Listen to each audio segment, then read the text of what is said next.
Hey everybody, Robert Phoenix here. It is Sunday night. Excuse me as I clear my pipes a little bit.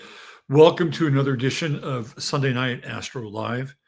And I hope everybody is starting to stay warm. It is chilling out or chilling up or cooling out. Hey, let's face it, it's getting fucking cold.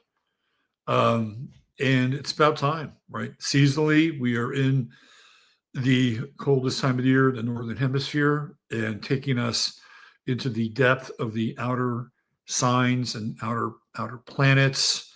We start with Jupiter and Sagittarius, and by the time we roll around to Christmas, we're on our way to Saturn and Capricorn, all the way back to our journey to Pluto in Aquarius, or Pluto in general, in February. So, we are taking the collective path right now. Although I hate using that word collective because it just smacks of like the Bolsheviks and the Mensheviks and TPUSA or CPUSA. I always get the two of those confused. Maybe they're not that dissimilar in some ways. But I'd love to come up with a different term than the collective. It sounds like a hive. And I understand that it's also slightly Jungian, but the monad, the group soul, right? This is where the outer planets are taking us, the dark part of the journey through the zodiac. So it's always interesting to look at things through that light and through that prism. And a lot of people have said, "Oh, you're just too political. I can't get behind the political stuff. Why do you always talk about politics?" I mean, these are the things that I've heard. And to be fair, I will answer those questions. And part of the answer is included inside of the notes for the show. And we have just come through, essentially, Pluto went into Capricorn in 2009. So we've basically come through about 14 and a half years, almost 15 years of Pluto in Capricorn. And during that transit, the guts of the political system got ripped out, right? I mean, it was like nothing like it had ever happened before. I mean, before then, politics was something really boring. You had these generally Sunday TV shows early in the morning, like the Capitol Hill Gang and shit like that with Mort Kondrecki and, these longtime Washington insiders and just talking about things that nobody my age would give two flying fucks about. And that's where politics was. And it was, Pat Buchanan was, let me do this.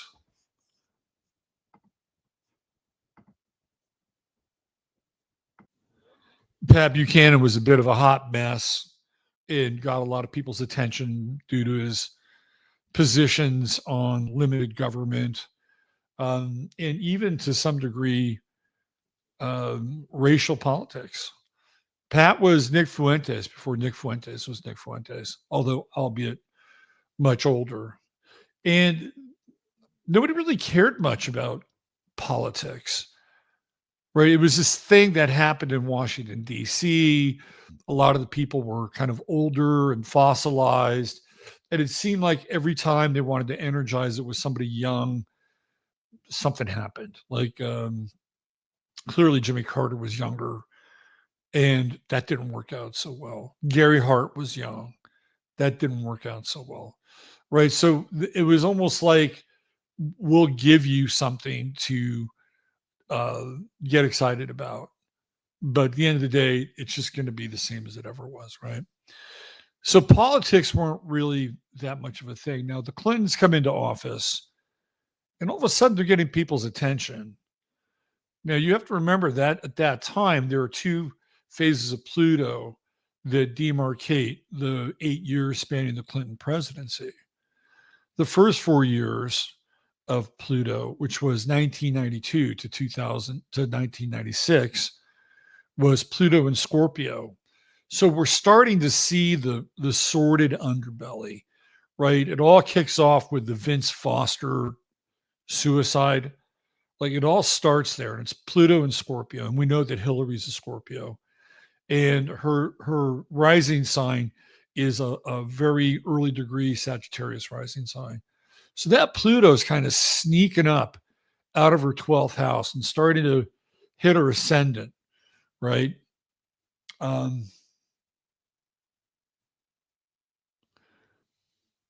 Somebody's texting me while I'm doing the show. Perhaps he's not aware of that yet. That's okay.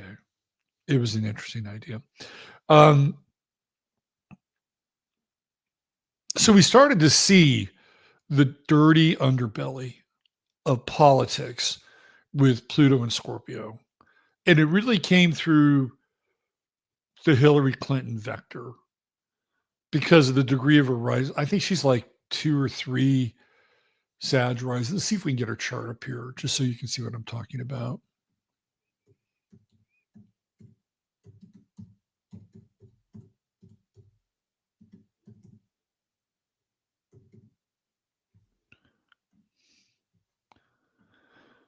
All right. So we'll go to Astro Theme. Come on, chart. You can do it. They changed her rising sign. I'm living in a fucking alternate universe. This is really weird. There was a period of time where Hillary Clinton was a Sag rising. That's why I brought this chart up. She has Pluto at 2 degrees Scorpio and Jupiter at 8 degrees Sagittarius. Actually, 0 degrees Sagittarius. So if we were to look at her chart, Pluto and Scorpio, we'll do a share here.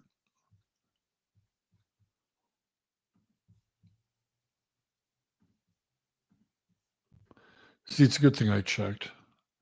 So here's Pluto in Scorpio, right? And that's right around 1984.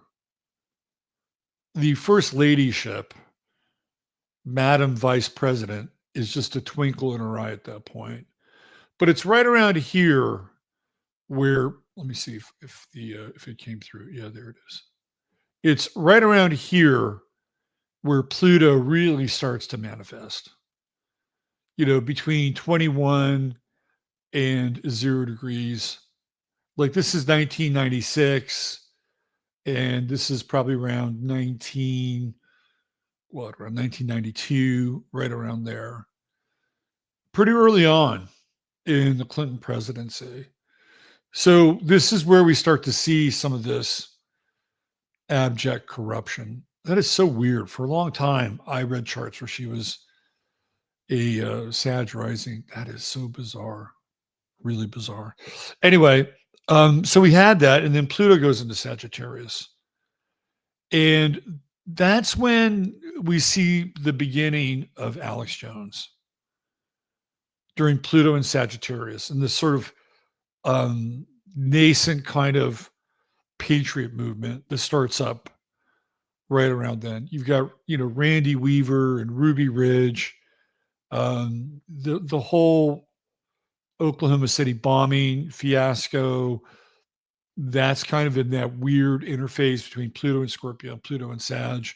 You have the supposed bombing, and there was a bombing, but supposedly by Richard Jewell in Atlanta, Jupiter, Pluto and Sagittarius. So we're starting to see like weird shit happen. The whole Monica Lewinsky impeachment thing starts in that phase where it's the later degrees of Pluto and Scorpio and Pluto and Sag, and really moving forward. So we're starting to get some hints of the truth, right? It's starting to permeate through, and the Clintons are playing this catalytic role, but people aren't really connecting it to astrology yet at that time. But if you still watched Sunday morning TV, you still see the same old school Washington commentators talk bullshit about politics. And it meant I remember one time they were talking about what a great speech Reagan gave. And I'm like, what are you talking about? Great. It's like it wasn't really that informative. It didn't really include any message for me and my so-called generation. It wasn't speaking to me. That wasn't a great speech. It was a speech that anybody who was a reasonable orator could give, but they were falling all over his feet about this speech. And to me, it was mystifying, to be honest. And then we get to the Bush era, right? We get into Bush one. And this is when the whole truth thing really starts to kick off. And it's Pluto in Sagittarius, and it's 9/11, and we've gone down the 9/11 path many, many times. Saturn in Gemini, right? Pluto in Sagittarius opposing Saturn in Gemini. And it's the start of the new crusades, going into Afghanistan, and then 2 years later going into Iraq. So people are starting to kind of wake up a little bit through the shock treatment, but they're still not quite there yet. Although the momentum is starting to build. And there were still not very many people connecting the dots between astrology and the political world. I started to do this website, my website, in 2008. And I started to eventually in 2009 write about this. Well, it was in 2008 I wrote about Sarah Palin. And then I started to do streams and broadcasts where I was clearly looking at what was going on politically in astrology. And one of the things that I no longer have on my website, unfortunately, was I did this 9-part series called The Melting Economy.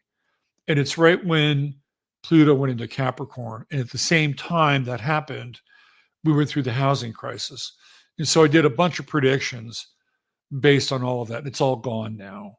It didn't make it through not this one that I'm working on, but it didn't make it through the last iteration of my website upgrade, which took place in 2020. I lost a lot of early content and graphics that went along with it, which was unfortunate. But at the end of the day, it's on me. I should have had better quality control. So finally, with Pluto and Capricorn, people are starting to wake up astrologically. At least some of us are. But people are starting to wake up. And the alarm clock is Barack Obama. Who the fuck is this guy? Where did he come from? How did he get here? And that's when the political awakening started to happen. Now, it was happening a little bit with the mortgage crisis and the crash of 2009. Again, thank you, Pluto and Capricorn. But it was, again, shock treatment, nascent, people not knowing who to blame or what to blame. They just know that they got hoodwinked. A lot of people made a shit ton of money, and nobody made a shit ton of money got penalized for their greed, avarice, and knowing the fragility of the market that they were trading in and on, right? And so that came out, and that added to a lot of people's jaded cynicism. It's a very hard time for families. Very, very difficult time. And it also ushers in a new era of youth. Gen A starts to show up with Pluto in Capricorn. Now, again, in 2009, we have a sea change, and it's Saturn in Libra. And that comes into play in 2009. And now we have Saturn and Pluto squaring off against one another for the inception, right? And that's culturally. And Saturn in Libra wants justice, it wants fairness, it wants equality. And Pluto in Capricorn was the cracking open of the tomb of the corporocratic state. Like the corporocratic state emerged out of this sort of almost alien-like egg in 2009. And the first thing that happened was that the United States government started buying businesses, right? And this is when we invoke the term fascism, when the government and corporations become one. So one of the first things that happened was the bailing out of Fannie Mae and Freddie Mac, which are non-governmental entities, by the way, just to keep that straight, non-governmental entities. The government also bailed out General Motors, and to General Motors' credit, they actually were able to pay back that loan. The government also had a, how do I say this, faded and failed attempt to get into the solar world with a company called Solyndra, which was kind of a pump and dump with the Pelosi's and Dianne Feinstein and the Obama administration. They had opened this Solyndra plant, which used to be the NUMMI plant, which used to be the GM plant in Fremont, California, and they were going to create solar rods that would compete with the Chinese. But they knew all along that whatever solar rods they were going to create, they couldn't compete. They couldn't compete at a price point level. They were doomed to fail. So Solyndra got all this government money. The Pelosi's owned the land. I think they still do to this day, where they have that plant. And I think Tesla's there now, or at least part of it. So again, we're starting to see this thing with Pluto and Capricorn. Again, it's very early on. Like, well, how could they do that? They knew that they wouldn't be able to compete with the Chinese with these solar tubes. Now, how could they run a business on? Well, they ran the business because they wanted the money, right? They wanted the money, and people got kickbacks. And if you were paying attention, you started to see what was going on. And of course, the great hope that everybody had that Obama was going to bring us home from these wars. Theoretically, he might have been Muslim. Am I right? And then what happens? Well, he gets us deeper into the wars. Some people thought he would end the Patriot Act. What does he do? He not only renews it, but he makes it stronger with some new additions to FISA, which happens to deal with listening in and spying and gathering information, right? So Obama does the exact opposite of what people, were hoping he was going to do. And that was just the first 4 years of Obama. So now you've got the birth certificate issue, which Trump, by the way, was behind. You've got the Frank, what's his name? Frank Davis issue, right? Who is his Uncle Frank, like the communist from Chicago who raised him. You had Bill Ayers in the shadows, more than likely writing Obama's first book. You had the limo driver in his confessional about doing crack and having gay sex with Obama. Like, all this stuff is starting to come out under Pluto in Capricorn. So it's like the entrails of the system are starting to be expurgated. And in indigenous cultures, like really wild indigenous cultures, they will read the entrails. We read the contrails or the chemtrails. They would read the entrails, usually from animals. But if it was humans, they probably wouldn't wince very much. So by reading the entrails, they could predict where things were going. And that's what was happening during that time. We're starting to see the system's guts get turned inside out. And Obama is really the catalyst for that. He's the catalyst for that awakening. It's around the same time that you have the Tea Party. And what does the Tea Party want to do? Well, they want responsible federal, state, and local spending, right? So the Tea Party rises in response to Obama and the Obama culture. And sort of the lead dog in the Tea Party is Ron Paul. who had unsuccessfully ran for president 2 times, but left a pretty solid footprint because people said, well, I want to take that up. I want to get involved. So now you had people wanting to get involved in local government, right? And there's this guy from Massachusetts who took Ted Kennedy's spot, first Republican elected, and his name was Scott Brown, right? And he drove off to Washington, D.C. in his pickup truck. Like, that was his big deal. It was like, this is it. This is the grassroots movement. This is the first Republican who's been elected from Ted Kennedy's state and seat for fucking decades, right? He lasts 1 term, I believe, if I'm not mistaken, and then Elizabeth Warren comes in. So, but that was the beginning of it, right? This is when we started to pull the entrails of the system out, and we started to look at it, and we saw how diseased and how corrupt that it was. And ever since then, you have all these layers that are on top of that. So you have symbolism and decoding and astrologies in there. I mean, there are all these things that have gone into breaking down our current system, which is breaking down as we're breaking it down. So this is one of the reasons why I usually touch on this subject matter, because that's where we've been. And now the guts are spilled and they're laying out all over the place. I mean, if we wanted to go one step further and dive into this current administration, I don't think I've ever seen an administration be as openly involved in lining its own pockets so brazenly and wantonly than the Trump administration. The amount of money that the Trumps in general have made over the last year is staggering.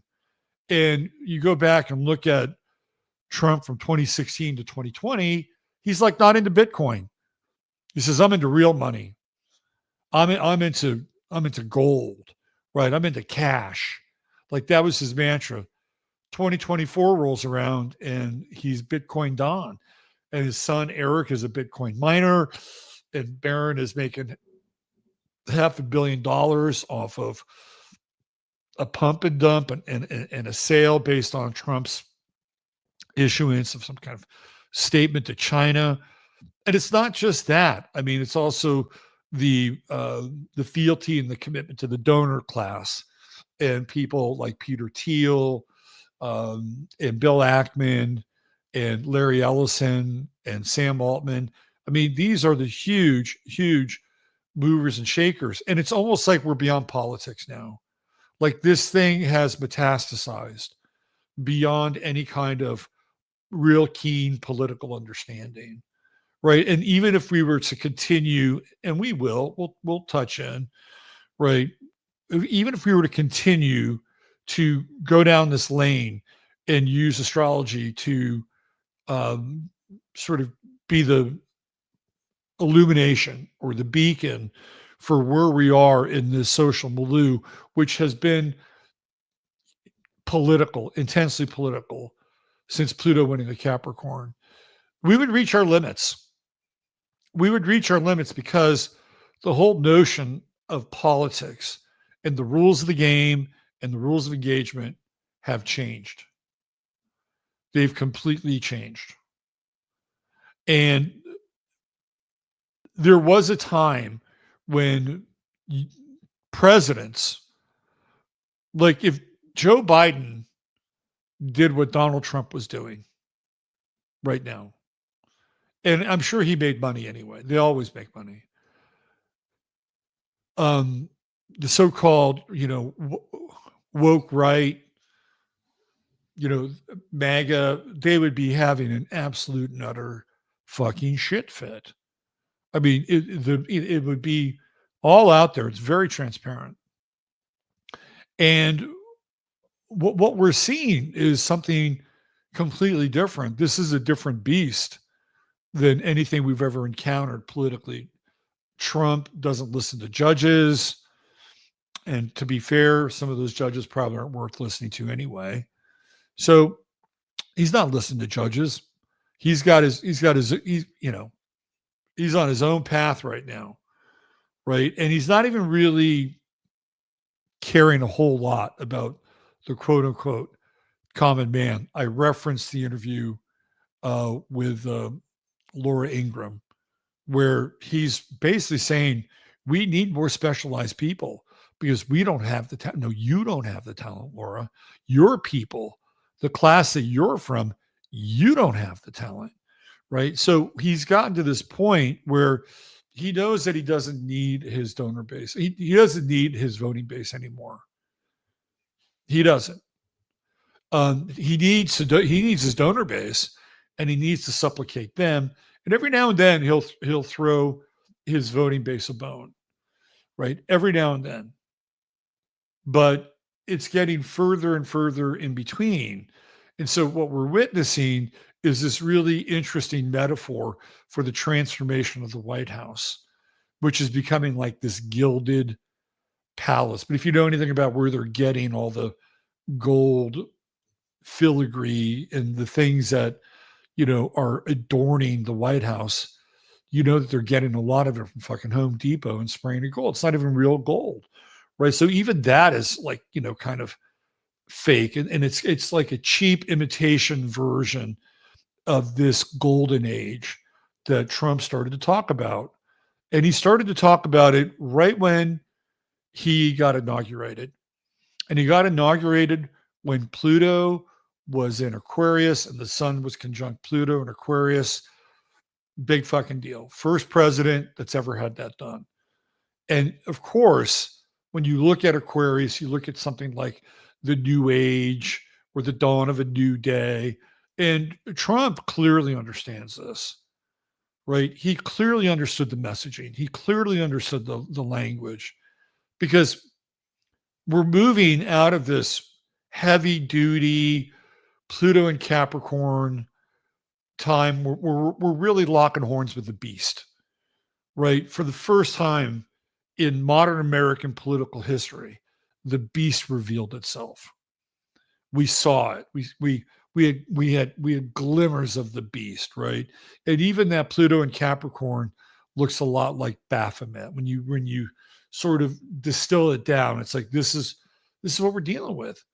And then tales of adrenochrome and child abduction and tunnels and, all that shit, right? Like that's all part of it. It's like part of the beast. And then once we get through that, it's like, okay, well, that nightmare is over now. We got this golden age coming. And I'm here to preside over this golden age. And it's like Aquarius. It's like the morning star in the dawn of a new day. And Trump knows this. I guarantee you he knows this, which is why he used that as kind of a metaphor, right? In the meantime, he's, clearly rearranging the White House so that it looks like it's his version of the golden age. And this is where it brings us, right? And when we get to this point with Pluto and Aquarius, politics is not enough to understand the rules and the nature of the world that we live in, because it doesn't exist in the same way that it did before. I mean, just look at the government shutdown, the longest in history, and done in some ways for the sole express purpose of, cleaning up whatever kind of bullshit and floss from the Epstein files. And there are people who know this. There are people who cynically understand that this is what's going on behind the scenes. They're literally buying time. In the meantime, they're cutting deals behind the scenes to open up the government again and to get what they want, right? And so to just try to understand the nature of the system and government and how to navigate it is, and using astrology is going to get more and more difficult, because we know what we're up against. And Pluto and Aquarius, because Pluto is the transformational agent, and it brings us our greatest challenges, both as a society, whatever society you're in. You could be in Germany, you could be in England, you could be in Australia, whatever society you're in. you are going to experience Pluto and Aquarius.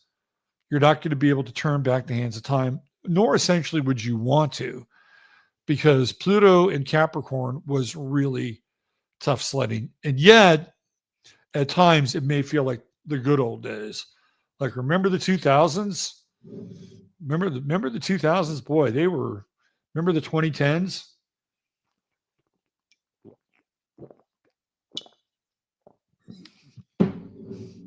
So, how do we navigate the world ahead using astrology, where political systems, ideologies, and the system itself is about to be completely and utterly transformed?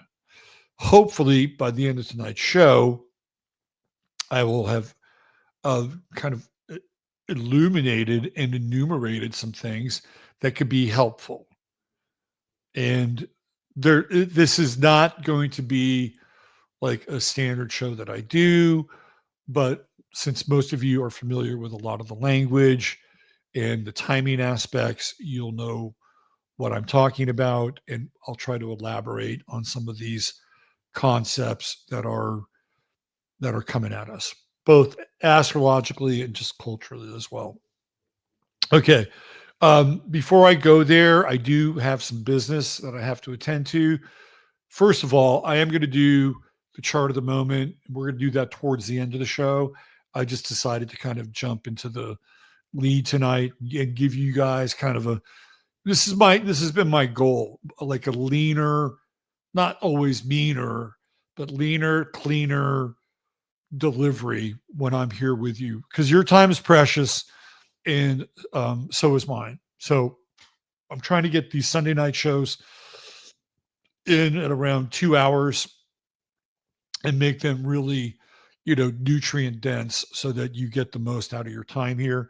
And that can keep you around for longer than 40 minutes, which is the average time that people spend. And I appreciate that, because in most cases, let me see if I do this. Oh, hold on a second. Let me go back. Let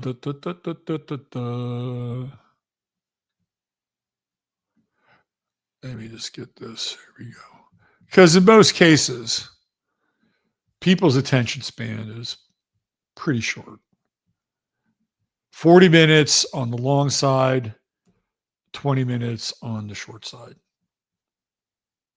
All right, so let me while I've got you as a captive audience here, let's talk a little bit about Silver-Botanicals. This is a sponsor of the show. We have two of them. I'll get to True Hemp Science before we're done tonight. And Silver-Botanicals has put together this great Gifts from the Magi bundle. And you're going to get 1, 2, 3, 4, 5, 6, 7, 8 of their products for $79.94. The real centerpiece for this is the Gifts of the Magi spray. And it's a personal spray that you can keep on your body or put it, like, say, in your bathroom. And everything in the Gift of the Magi spray, every ingredient is from the Bible. It's all biblical. So you are literally spraying the scent of the Holy Land in and around you, right? Along with nanified silver, which is a great disinfectant and really helps with just cleaning the environment. So if you want to clear your, back in the old days, they had those little perfume things. Remember that back in the Victorian era, pre-Victorian, right? They had those little things with the perfume. It's kind of like that. So if you just want to get in your car, let's say you've had a tough meeting and you're driving home and you got a long commute ahead of you, just spray some of the Gifts of the Magi in your car. Like, change the vibration so that when you hit the highway, you're dealing with a really, high potential versus, fuck you, right? Like, I forgive you. I forgive you for changing lanes quickly without signaling and me having to slam my brakes on and almost rear-ending you. I forgive you, right? That's the centerpiece, and it really is the centerpiece. But you also get the bath additive, which is great for 2 really super high quality baths. And it's got all kinds of great ingredients, plus the nanified silver, which acts as like a coating shield in your body. The Silver Tongue Oral Care, which is a great mouthwash. You got the sea serum for your skin and your eyes. You got the sanitizer. You've got the humidifier mist, which you can put in your humidifier or those masks, those kind of like what do you call them? The breathalyzer masks, where we're all using them during COVID, right? Just to make sure that we weren't getting shit that we didn't need inside of us. You could use it in there as well. The deodorant, which is a spray bottle. Anyway, the Gifts of the Magi bundle from our friends at Silver-Botanicals, and there's free shipping as well. And it's a great gift. So if you want to buy a gift for somebody and you're kind of at a loss, here you go. It's all picked out, ready to go, and waiting for you to send along to some of your favorite people. And maybe one of those favorite people is you. All right. One other piece of business. Tomorrow, I will be sending out a group email letter to people who have purchased readings. I've had a real fuck up with my system, and I have not been getting notified. So I'll be sending out a group email, and we'll be taking care of that tomorrow. And I appreciate your patience. And for those of you who have had to wait for a long period of time, I sincerely apologize. And I'll take care of you in future readings. Let's put it that way. I'll make it worth your while. So to stay there and hang in there with me. Okay. So even if somebody, the past couple of weeks, I've been catching up with some people. And if you have purchased a reading and it's gotten lost in translation because of the breakdown of my system, and you've hung in there, I am going to give you another reading. So you've paid for one, you'll get 2. Okay. And you could give that to another person. This is only for people who have hung in there and have waited. And I'll be sending out a group email tomorrow. And if you did not get, if you didn't get it and you want to get a reading and get another reading for a person, I will honor that as well. So this is my gift to you for being patient. Okay. So thank you for being patient. The group email goes out tomorrow. All right. There we go. I feel better already. Okay. So what are we looking at in this new world that we're about to live in? Now, some of it clearly hinges on the political, but this is beyond political. What we're seeing and what I've been researching over the last 72 hours is shocking. And it has to do with data centers.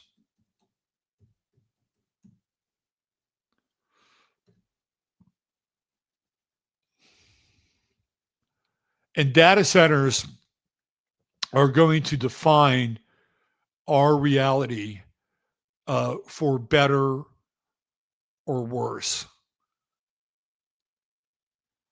Let me give you,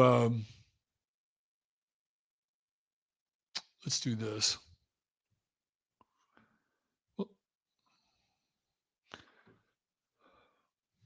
Okay, so data centers on the political side are getting significant incentives from local governments. So I'm just going to, this is from FTI Consulting. And basically, these are some numbers here. Keep this in mind. The new darling of the commercial real estate sector is data centers. Estimates indicate the U.S. has more than 4,100 data centers, making it the larger consumer of capacity and positioned well to be a global leader in artificial intelligence, According to a Goldman Sachs report, the worldwide demand for power supplied by data centers will rise by 50% by 2027. And that increase could be as high as 165% by 2030. Driving this growth is AI, which requires enormous computing and electrical power and cooling and networking infrastructure. This need for computing power is propelling development by hyperscale cloud providers, neoclouds, data center operators, asset managers, and global institutional investors. So, what they're doing on a local level is they are incentivizing these data centers in a huge, huge way. And these are some of the um, things that they're having. They're getting laid at their feet. Sales and use tax exemptions, property tax abatements. There are data centers that are generating $0 in property tax because those communities want to have some sort of business show up, right? Pilot programs, payroll tax deductions. So they're going to get, not only are they not going to be taxed heavily or even at all on their property, their payroll taxes will be lower. They'll have state income tax credits. By the way, Virginia at this point in time is the largest recipient of data centers. They have utility incentives, meaning that they're promising that these data centers are going to get X amount of energy at generally a fixed price. They're going to get public grants and then partnerships with local colleges, access to an employee pipeline. I mean, let's be honest. Like, how many employees does a data center really fucking need? So, what we're seeing is a complete and total re-engineering of our society. 4,100 data centers, and that number is going to grow exponentially. By 2030, we're probably looking at 10,000 data centers. And the requisite amount of power and water in order to facilitate them. Now, here is where the political side just doesn't work anymore. There is no accountability with the data centers. Now, there have been some instances where people at a local level have protested, and there have been a few city councils that have pumped the brakes and said, no, we're not going to have this here. But that hasn't stopped the people who run the data centers, who build the data centers, from going elsewhere because some other state will take them. Say, hey, come over here. They don't want you. We'll take you.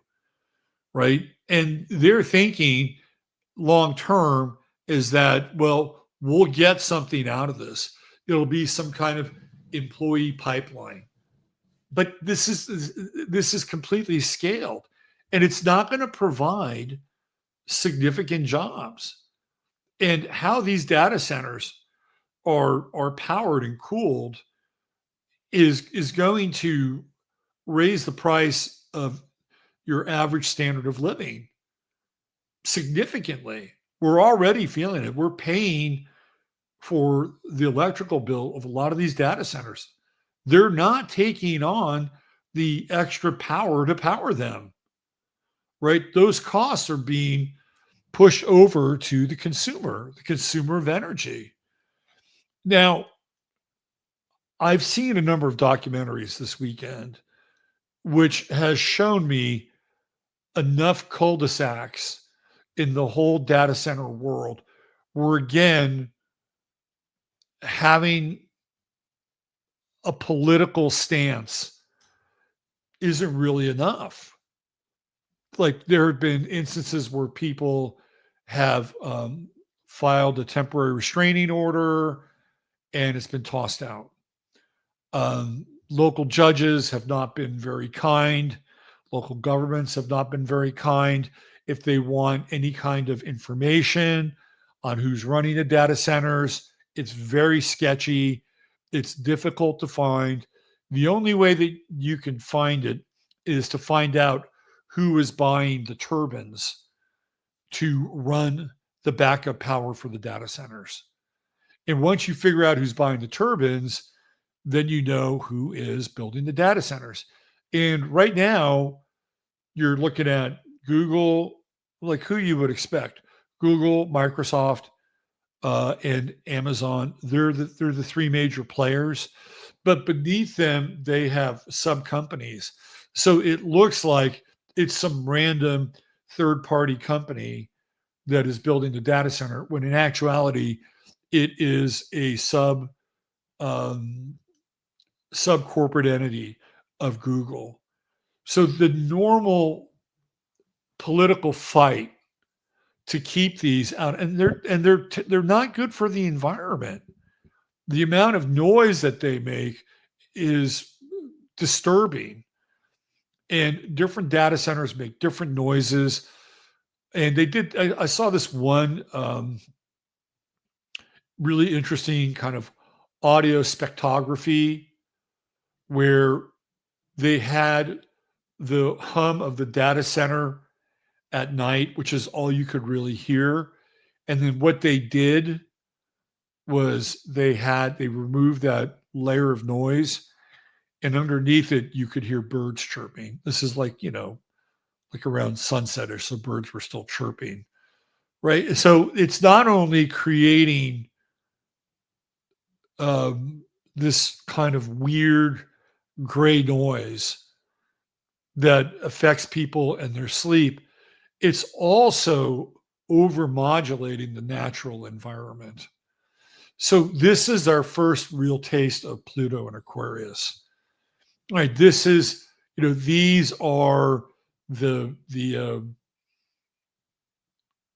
batteries. When I say batteries, I'm talking about the data centers themselves. These are the so-called batteries of the golden age, right? These are the things that will turn our lives into models of high evolution, novelty, and leisure.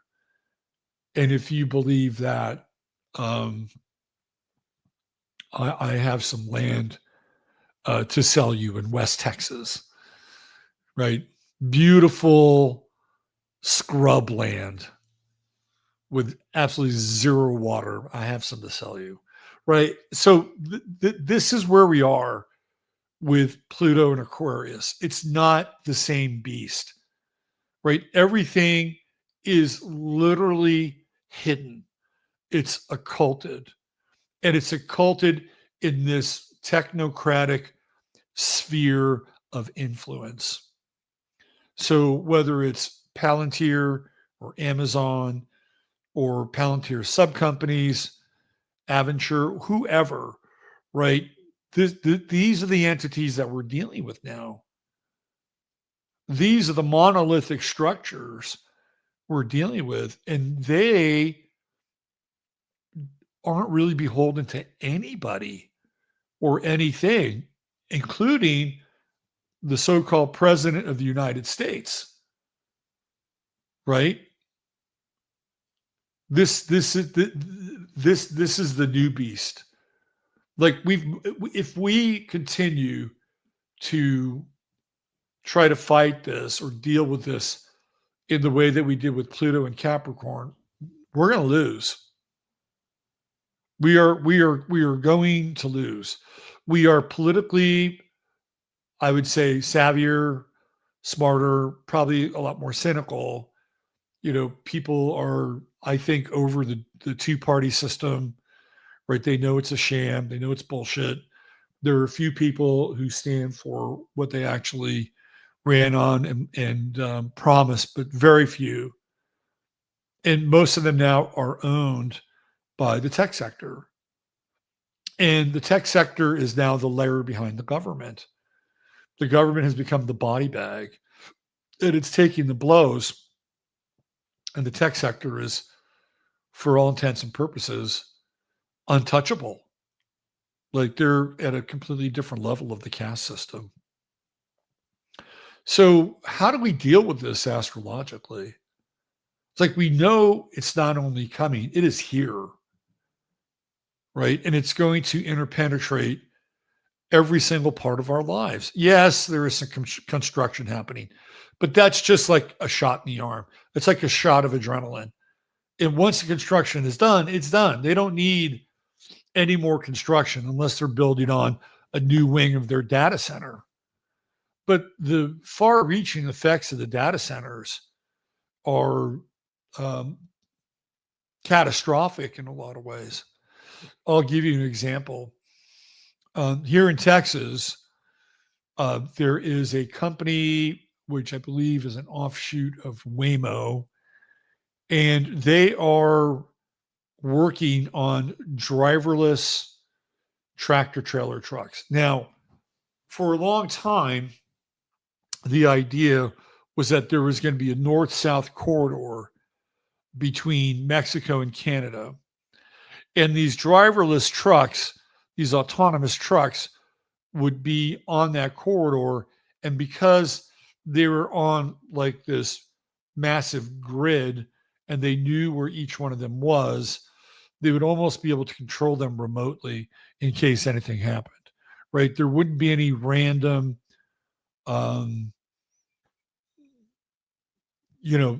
third party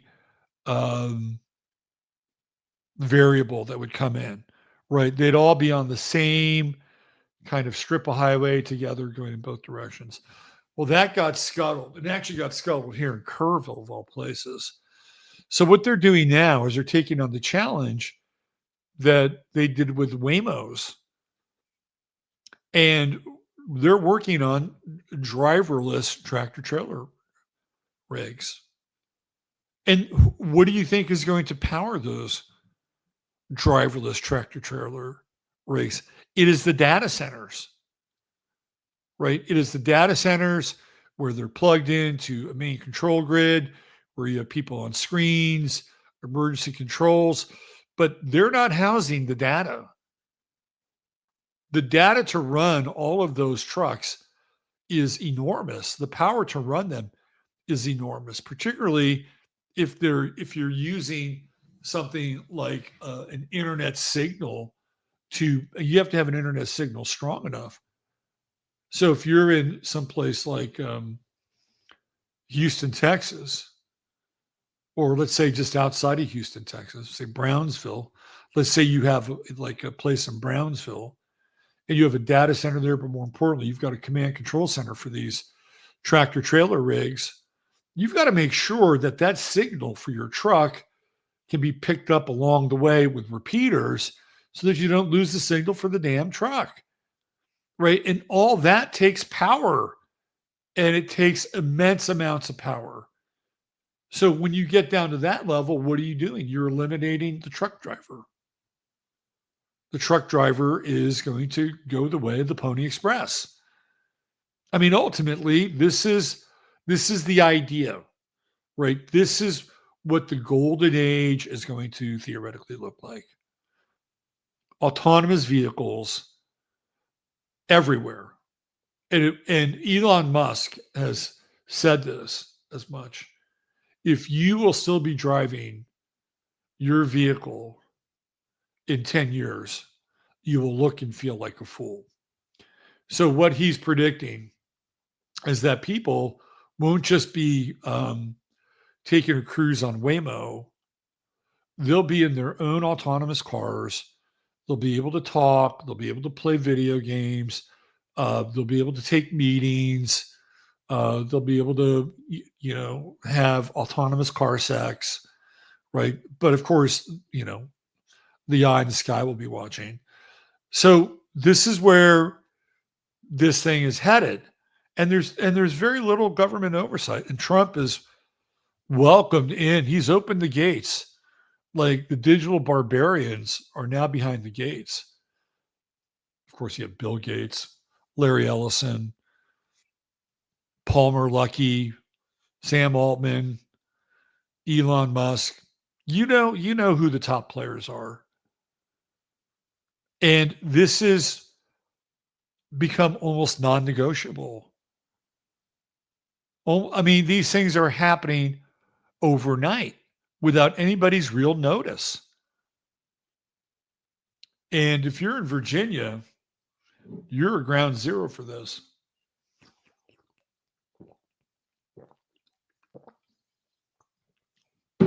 All the political forecasting and understanding how the political beast operates, it won't help you. It won't help you.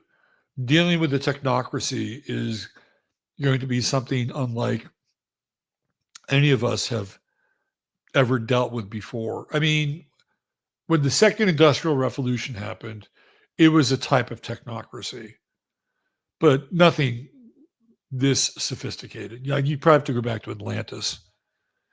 So there are two planets of note that are going to be changing signs.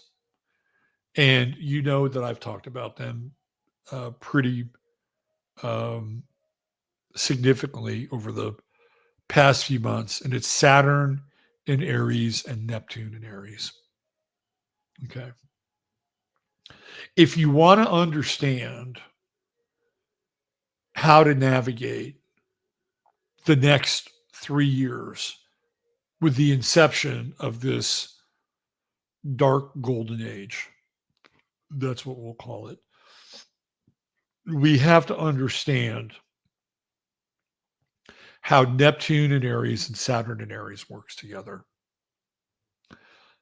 And when I think about them,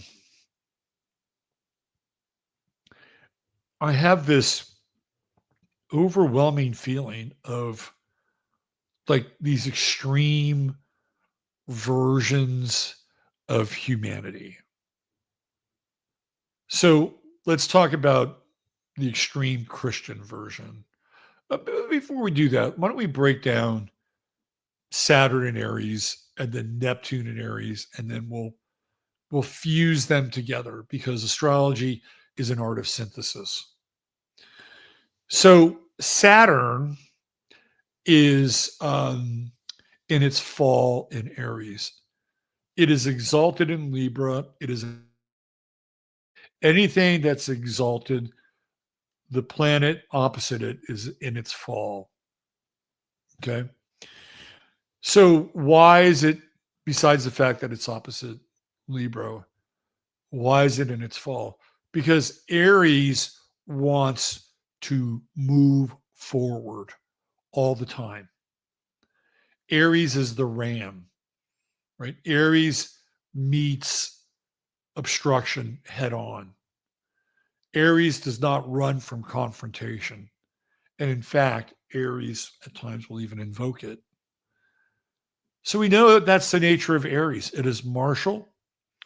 It is the spirit of the will steeled to go headfirst into battle. Right? That is the true nature of Aries. It is the warrior of the zodiac. It's the spirit of the pioneers carving out new land and having to deal with some very intense Native American tribes who I've been listening to some stories, real accounts of people who've been abducted by a number of these tribes. And a lot of them are the same, whether they're the Mohawk or the Huron or the Apache or the Comanche, a lot of the same practices, which are really horrific, are exhibited. So you had to have some Aries energy in order to meet these obstacles, right? These people who would literally burn you alive and cut your fingers off and stuff them down your throat and make you swallow your own fingers. It's true shit. True shit. I mean, savage stuff. The untold history of the West. It's a lot more brutal than you may want to you may want to dose on. And yeah, of course, were there some bad moves made by the government? Yeah, sure, absolutely. But when you get into some of these stories, it's not always cut and dry. Let's put it that way. Anyway, you had to have that Aries energy to push forward, right? Like you needed that shit. And you can go back in time. Let's go back. Let's take a look way back when.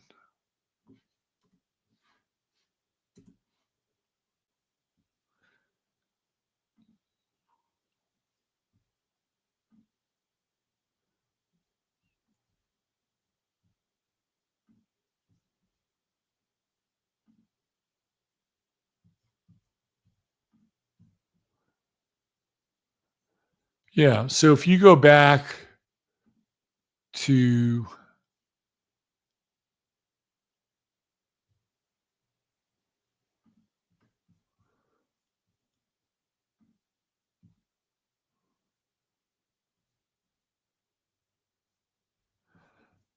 like the 1820s,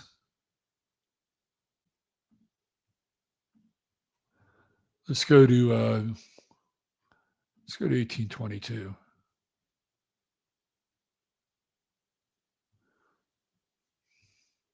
Yeah, so in April of 1822, Pluto is in Aries. So we're beyond the Revolutionary War. We're not quite at the Civil War. So we're in this period of Western expansion. And the type of chutzpah and pure will and the will to survive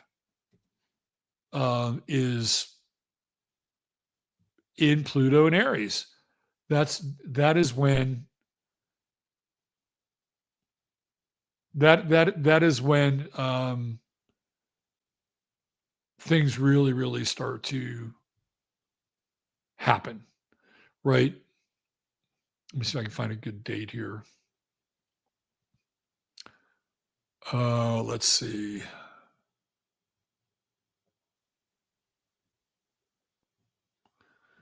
There's a lot of Greek independence stuff happening. Let's go to 1825.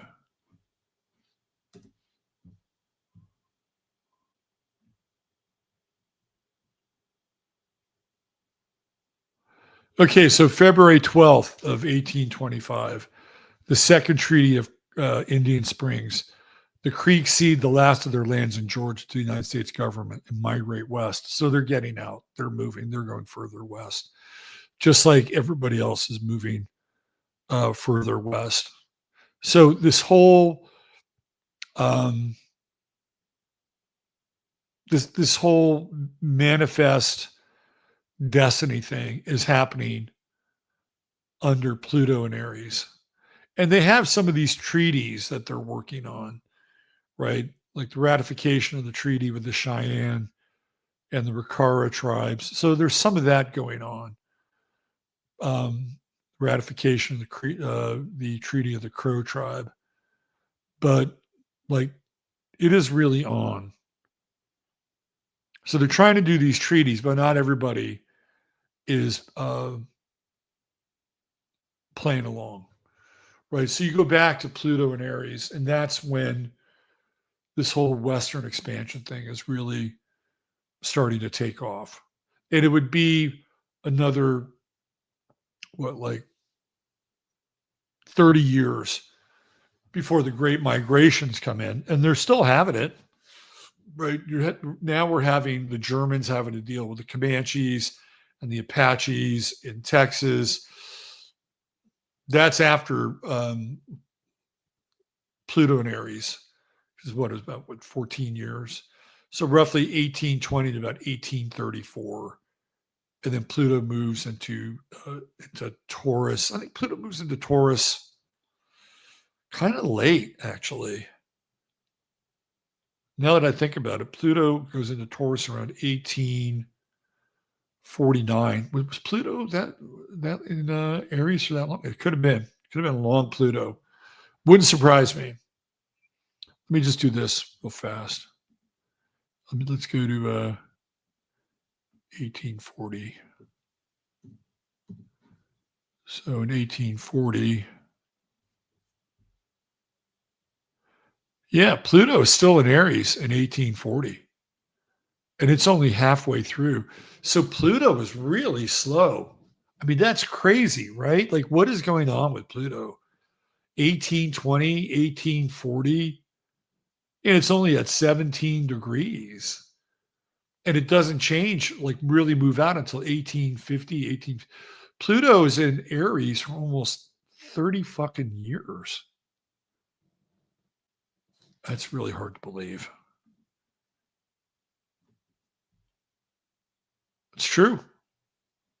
1822 to 18, about 28 years, Pluto's in Aries. And it's during that time where things get carved out. So you can see how Pluto sort of marks the time, right? Marks the time that it's in. It's the expansion westward and dealing with everything that went along with it, including blood, hardship, murder, rape, pillage, plunder, unworthy history.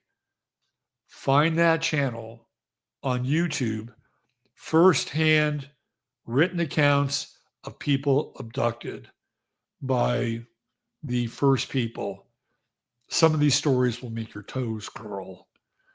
This is what they were up to, right? This is what they were up against. So I'm just giving you a distillation of Aries. Saturn is limitations. That's what Saturn brings. Saturn is the father, right? Saturn says, no, you can't have that. No, you can't do that. You'll understand when you get older. When you grow up, you'll know why. You'll know why I place these limits on you, right? So that's where we get into the detriment part, right? That's in its fall. Saturn is in its fall in Aries, right? Exalted in Libra in its fall in Aries. That's where we get Saturn being in its fall. It's like driving your car with one foot on the brake and one foot on the gas. So the amount of limitations that are coming in our direction from Saturn and Aries are significant. Now, I've gone through shows before where that's also a very volatile period historically when it comes to war. We looked at the Vietnam War with Saturn and Aries. Like it was there, it was happening. We looked at like the war in Kosovo and the Balkans. That was all happening, Saturn and Aries, and even the war in some ways on Americans with Richard Jewell, Randy Weaver, the Branch Davidians.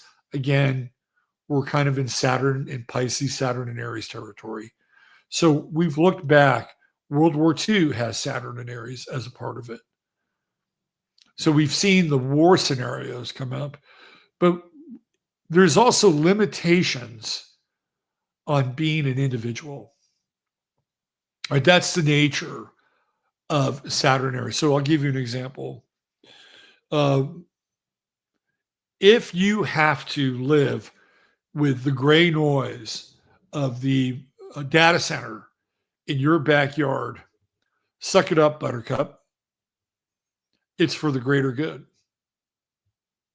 That's right. Your rights as an individual, they don't really count because there's something bigger going on here that you don't understand. And honestly, nobody's going out of their way to explain it to us. You know, they're not going out of the way to tell us that, oh yeah, we're going to have all these data centers and we're going to have this technology It's going to be so fucking mind-blowing that it's going to make your life so incredibly easier. We won't need government. In fact, you won't even need creeps like us anymore. We're just, that kind-hearted and that philanthropic that we're going to set up this whole system of empowerment for you. And we'll just get out of the way and let you run things. You think that's going to happen? No, there's going to be more limitations.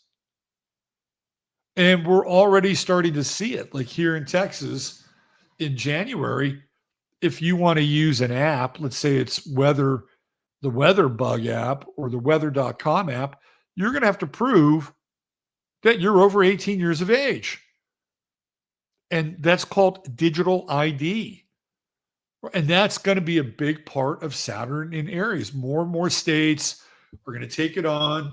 Apparently now they're going to charge you. Like, let's say you're from Arkansas, which doesn't have real ID. And you get on a plane. If you don't have real ID, they could say, well, that's a $75 charge. And they're talking about that, right? They want everybody roped into one federal database system. That's Saturn, right? And that's Aries. And in Saturn and Aries, they don't care about your individual rights.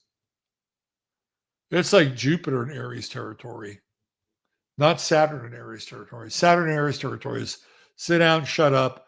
We know what's going on, and we'll tell you what to do. Now, there are people who are not going to play real nice with that. And, I talk a lot about Gen Z, and I'm a big fan of Gen Z.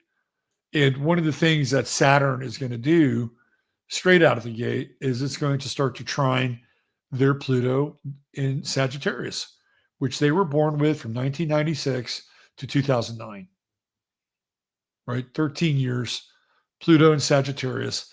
And that Saturn is going to come in and start to trine their Pluto. And they're going to start to feel their oats, right? So, people like Nick Fuentes or our guy in Florida, Dr. Longo, and these older Gen Zers who are getting ready to come into their Saturn return, right? And some of them born during 96, 97, 98. Right? So they're going to have their Saturn returns, and their Saturns are going to start to trine their natal Pluto and sextile their natal Neptune and Uranus. And watch out for them.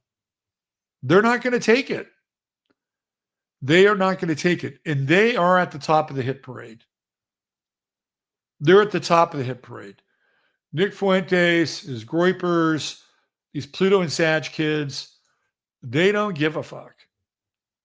Right? They just don't. And they're philosophically really advanced. Like they can create arguments with impeccable logic, and they're not flustered.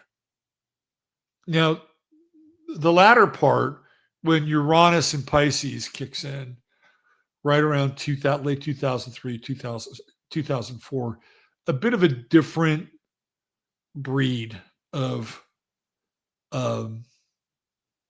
Gen Z, right? But they still have Pluto and Sag, and they still have Neptune and Aquarius, like the first 7 year, like their older brethren. So they're not going to have it. But also, when you look at Saturn and Aries, and we have this war scenario, it's like they would be at the top of the hit parade for being drafted and going to a war, which I've talked about before. And I think it's really interesting that we had this video this past week that got circulated. And it was all these Democratic leaders basically saying, hey, look, you don't have to fight to go to war. You don't have to do that. I don't know if you guys caught that video, but I think one of the key figures was this guy, Mark Kelly. And Mark Kelly was an astronaut. And he's the husband of Gabby Giffords. And, claiming that I think he was in the Air Force or something. And he's basically saying, you don't have to go to war. I'm like, wow, this is interesting. Why are they bringing this up now? Why are they doing this PSA? And of course, Trump got pissed, and he said that they're all going to be, open to trying them for sedition. But why now? What do they know? So one of the keys to surviving sort of Pluto and Aquarius is to not become fodder for the technocratic overlords, so that they wipe out another generation, not just any generation. This is a generation that doesn't take any shit, right? So Saturn in Aries, in a lot of ways, is also the resistance of, I'm not going to do that. I'm going to say no, right? I am going to say no to these hierarchical orders that are being, sort of passed down here, and telling me to go march off into some fucking wasteland and never come back again. I mean, that's just part of it. But we can see this start to happen, right? So you're going to see Gen Z grow up really, really quickly. I mean, the older Gen Zs are going to start to reach 30 years of age. It's kind of mind blowing, isn't it? That the Zoomers are going to be 30. And that's when, and they're going to come into power early, but I think in some ways, like the millennials are starting to come into power. Mamdani's a millennial, right? And he's in power. So Ocasio-Cortez, she's around 38, 39. She's going to take that next step. Maybe she'll become the governor of New York. Who knows?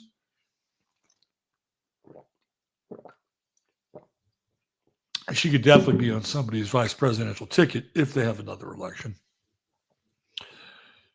But they're coming into power, the millennials, in a traditional way. Gen Z will not come into power in a traditional way. Nick Fuentes has this fantasy that Gen Z is going to infiltrate and become part of the system. Nick has read a lot of Saul Alinsky. I can tell you that right now. One of these days, I'll do a written piece on how much Saul Alinsky has influenced Nick Fuentes.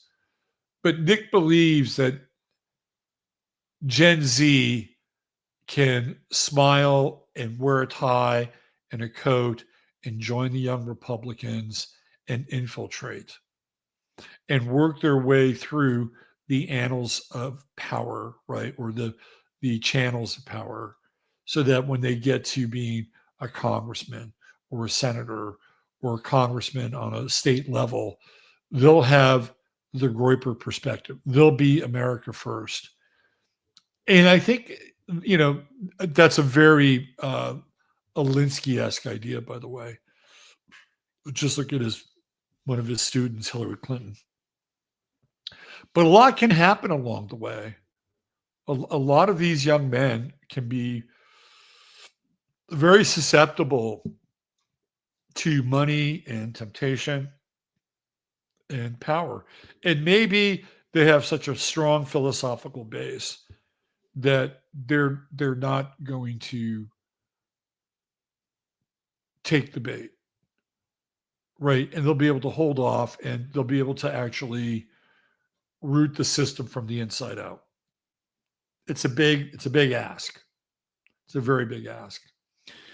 But the other side of this is that Nick Fuentes what he's trying to do is he's trying to keep a pit bull on a leash. And I think he's doing a reasonably good job, because what he does is he takes chunks out of the system, so it looks like they're moving forward. And whatever you think about Nick Fuentes, whether he's a Fed or a PED, right? He is entering mythical territory. Like, there has never been anyone like Nick Fuentes who has penetrated the mainstream with his ideas. Never. Like George Washington Rockwell, didn't happen for him. David Duke, didn't happen for him. Charles Lindbergh, Henry Ford, didn't happen to them. Nick Fuentes, on the other hand, is mainstream. And I'm not lionizing the guy, but he's entering into this almost like Alexander the Great territory. Not because of his physical conquests, but I think the guy's fucking undefeated when it comes to dealing with his critics. Now, the problem is, here's the problem, is that I think Gen Z might have a bit of a short attention span. Like, if the problem doesn't get addressed fast enough, you may see some of Nick's boys go rogue. And that's quite possible under Saturn and Aries, right? It's quite possible because of the amount of pressure and the amount of things that are getting done or not done. Change that's happening but isn't happening, right? Like, you just wonder how long Fuentes' reels can keep his base satisfied. Like, at what point do they want to see a head on a pike, as Steve Bannon once so articulately stated about Tony Fauci? Got him into big trouble. He lost his show over it. So I think Nick is dealing with a bit of a ticking time bomb. And again, it's Saturn and Aries. And you know, we've seen these weird false flags where these shooters are like, we don't know what the fuck they are. They've got these weird trans, liberal, radical, conservative, just throw everything against the wall manifestos.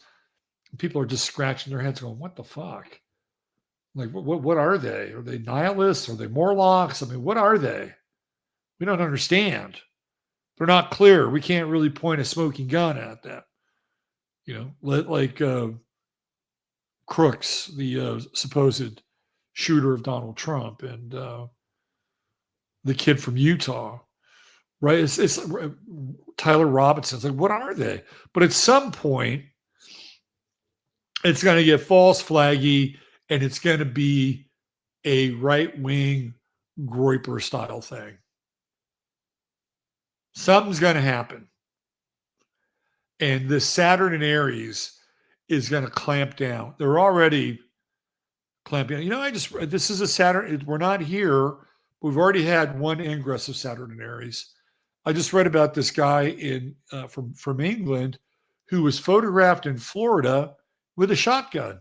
Now, he can fucking fire a shotgun in Florida, but because you can't do it in England, and he's an English citizen, they arrested him. That is Saturn and Aries in a nutshell, right? I mean, in a fucking nutshell, being arrested for a firearm in a country where they're legal, but because you're not a resident of that country, you've committed a violation in the country that you live in, even though you didn't commit the violation there. So we're going to see a lot more interpretations of stuff like this. And I would not be surprised if, again, we deal with these social engineered psyop kinds of deals. All right. So people will deal with pressure and some degree of frustration. Not some degree, high pressure, high frustration with Saturn and Aries. It feels like a vice grip that is squeezing us. Now, sometimes people can do well under pressure. Pressure causes people to perform. And some people can perform under pressure, some people can't. Some people can handle pressure and they rise to the occasion. And some people, like you hear some of these stories, and the people that survived they were able to figure things out very quickly. And there were two things that you could do if you were sort of overtaken by a raging band of renegade Indians. If you were a woman, you didn't cry and go berserk. You kept your mouth shut and you sort of went with the program. I hate to say it, but those are the women that got through. And while you're watching your children get slaughtered, by the way, and also watching your husband get slaughtered. If you were a man, you were going to die. There's no two ways about it. So you may as well go out with a blaze of glory,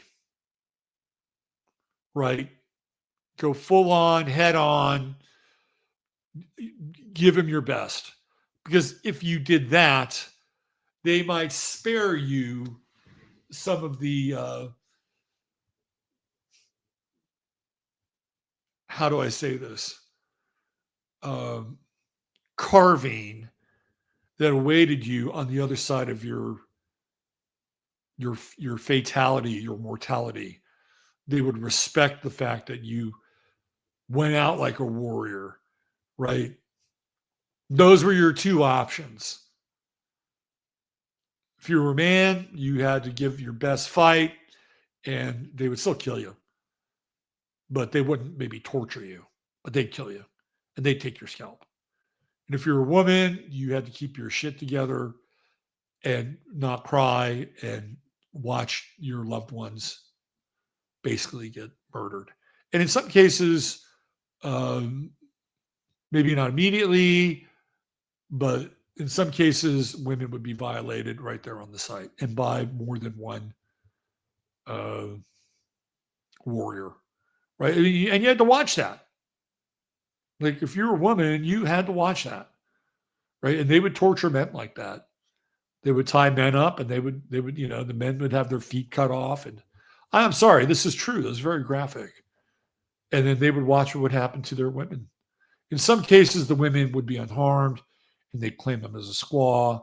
And then there'd be like, power fights over a woman, power struggles over a woman, which would result in some interesting tribal politics. But Saturn in Aries does not allow for the expansive expression of the individual. And in fact, the individual has to follow orders under Saturn in Aries. Now, if you go back to 2009 and 2012, that is when Saturn went into Libra. So we're at the 14 and a half year mark, which is the Saturn opposition from when Saturn was in Libra and Saturn goes into Aries. That means that those kids that are born during 2009 and 2010 are going to start to experience the Saturn opposition. And they're going to start to come of age very, very quickly. So these Pluto and Capricorn kids who show up, right, with Saturn and Libra, Pluto and Capricorn, what is Saturn going to do? It's immediately going to oppose their natal Saturn and square their natal Pluto. And these kids are not going to like it, right? They're, and I don't know where they're going to fall. Like we know that Gen Z are kind of rebels, right? They're based. You have Nick Fuentes, who is sort of the figurehead for the based version of Gen Z. They like astrology. They're very philosophical. You can't really tell them what to do. And as a group, they're generally not that afraid. Like they don't care because they see that their future is, it's not like the yellow brick road. Their future does not look like that. In fact, some of them are even asking, what kind of future do I have? And when you get to those kinds of existential questions, and you're asking yourself that, you look around and you say, well, I don't give a fuck. See what happens. Fuck around and find out, right? I mean, I feel like that's where they're at. And I don't know where Gen A is going to land because clearly Gen Z is I wouldn't call them reactionary, but they don't get on with the millennials at all, right? They see the millennials as being woke and having a kind of inferior group consciousness, that they're not individualists, that they're not about America first. They're more about the continuation of the government as it was created by the likes of Lyndon Johnson, but with even more controls that are based on race, identity, sexuality, etc. They have no use for them. They're the absolute worst versions of putrefied statists in their minds, right? They are the corrupt progeny of universities that created their woke mind virus. This is how a lot of Gen Z views them. And if you happen to be a millennial and you're not like that, then God bless you, right? You've broken through the other side. And there are a lot of millennials who have, and they're very intense and powerful people. But I'm not sure where Gen A is going to weigh in on this, because they're going to be going through that first Saturn opposition. And put a pin in that, and we're going to return to that. We're also going to return to the conditions at that time. Not quite yet. Neptune is also going to be in Aries, and they both basically come in together on February 15th in 2026. First time this has happened since supposedly Atlantis. I mean, we're in new territory here. Now, Neptune is kind of the wild card, right? Like Neptune in Aries is kind of the wild card. And Neptune is the dream, right? Neptune is the grand illusion. But like Neptune and Aries, anything is possible. You know what I mean? It's sort of like somebody who believes enough in what they do can make that belief happen and come true. Because that's what Neptune is. It is the great believer or the great disbeliever, depending upon where you are on that scale. When you're up here, you're the great believer. You can do anything. You can part the Red Sea. You can attend to miracles, right? It is the undiluted dispensation of the divine through the individual. That is Neptune and Aries. The conduit, right? This is the divine conduit of pure will, of the will that is stepped down through the various dimensions into the individual. So what you're going to see is you're going to see people really looking for something transcendent, because the conditions of hell are starting to sprout up around them. So the most common denominator for that is going to be Christianity.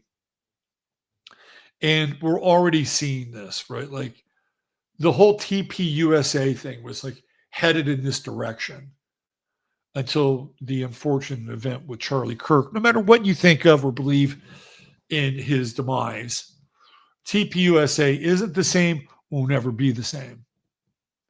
Doesn't matter if the pastor's son takes over. Doesn't matter if Holding Hand or whatever the fuck his name is takes over, right? It doesn't matter. It's never going to be the same. Eric Kirk it'll never be the same.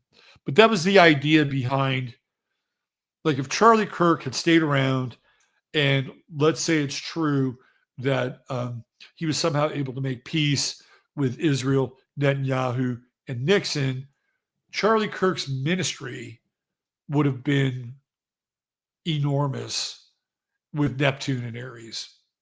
Absolutely enormous. TPUSA would have gone from prove me wrong to something more akin to like a new religion or a new offshoot of Christianity.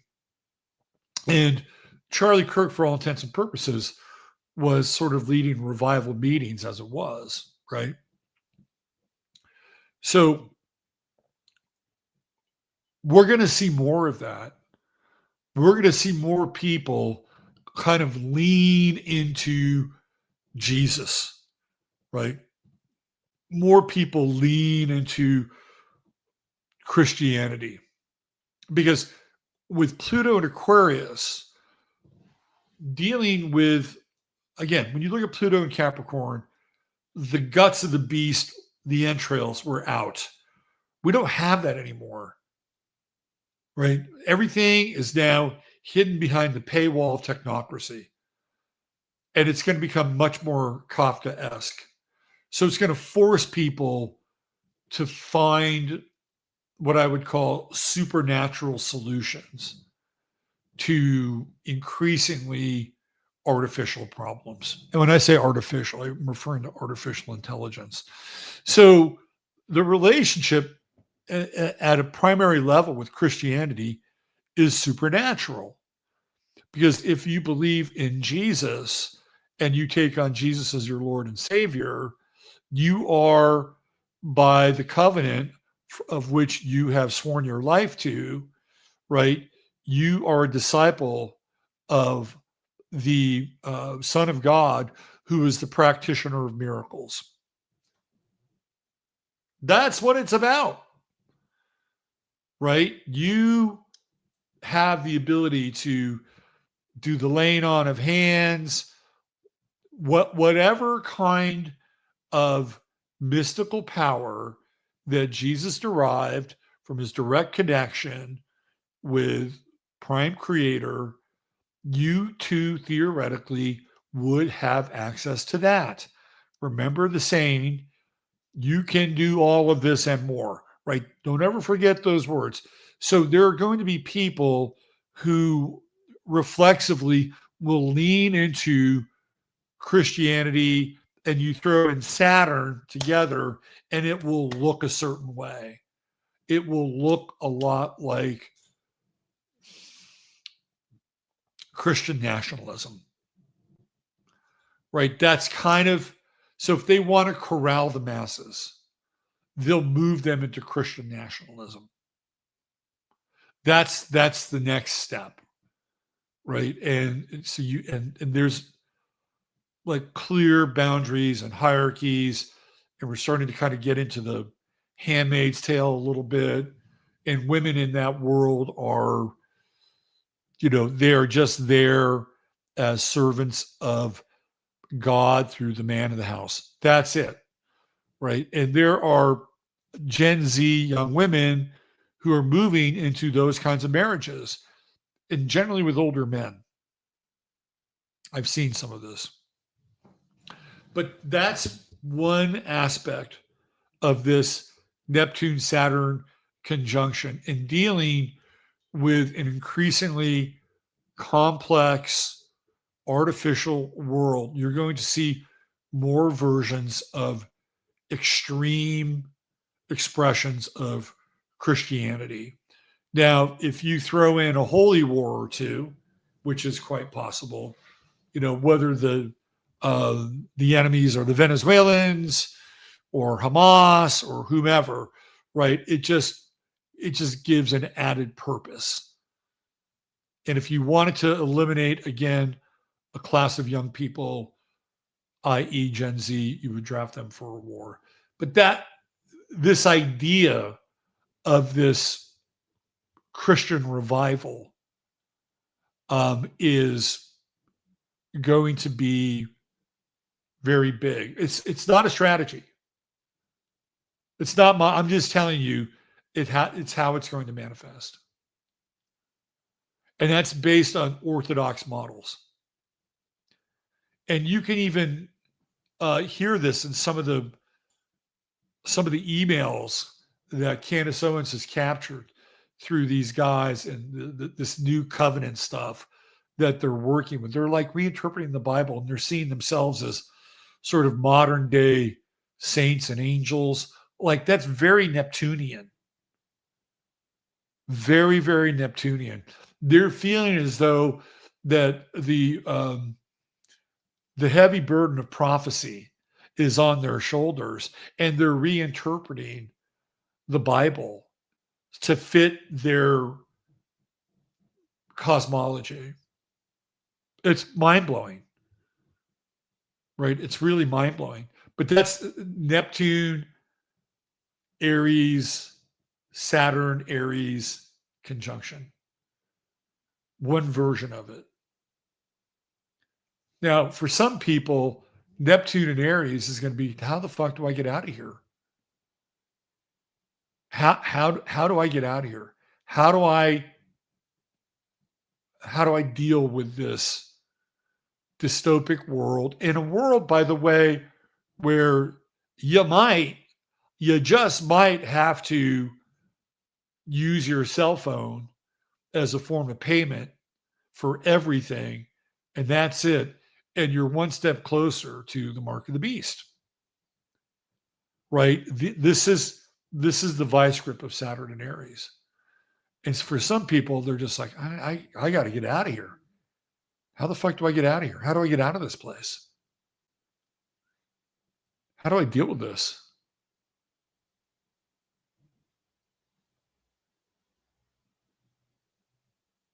Give me 1 second.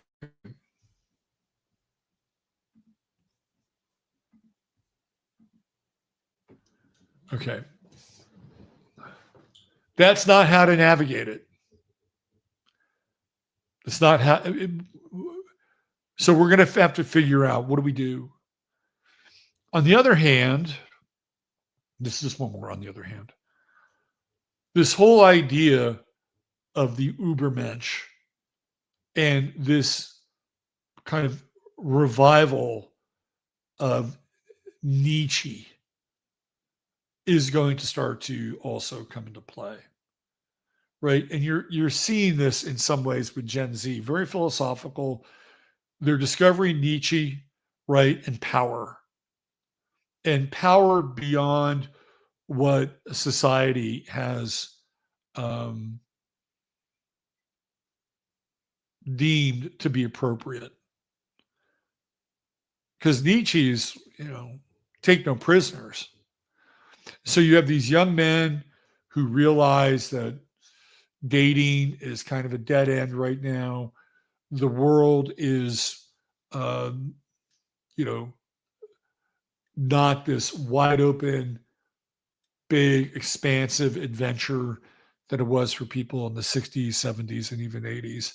They're seeing their choices being very limited. So what they're doing is, a lot of them are withdrawing from society, and they're working on themselves, right? They're lifting weights, they're running. It's a generation where the young men have peeled away from dating. And so they're also looking at different philosophical ideas, Pluto and Sagittarius. And the ones that don't go into that Christian lane, right? They're the ones that are going to be looking at the nature of power and how it impacts them, affects them. And we're getting closer to figuring out how to navigate, right, through the beginning stages of Pluto and Aquarius, because the beginning stages are going to be difficult. Like, remember when Pluto went to Capricorn, the housing market went belly up, and it was very, very difficult. And even the political system and response wasn't adequate,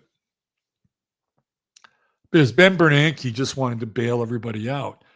But there were so many people burning up their congressmen and senators' phones that they had to put the vote off to bail out all these institutions, which lost a shit ton of money, right? And these people lost the equity in their homes as well. And Bernanke came in and said, listen, this is the rumor. if you don't vote yes, we're going to bankrupt the country and we're going to declare martial law.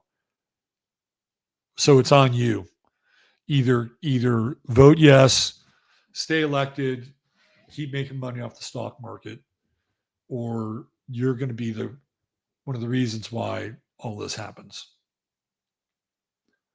And that happened straight out of the gate with Pluto and Capricorn. Straight out of the fucking gate. So immediately we were dealing with a crisis, right? And Pluto's been in an Aquarius for a minute. It came back and just went direct again. It's at 1 degree. So we're not having a housing crisis yet, although that clearly could happen. But we are engaged in this monolithic battle between these soulless vessels who are birthing this new technology and humanity who wants to remain human, maybe wants to use a portion of it, but doesn't want it to dominate their daily life. Like, we don't want to have a steady diet of AI and data centers. And how do you deal with a more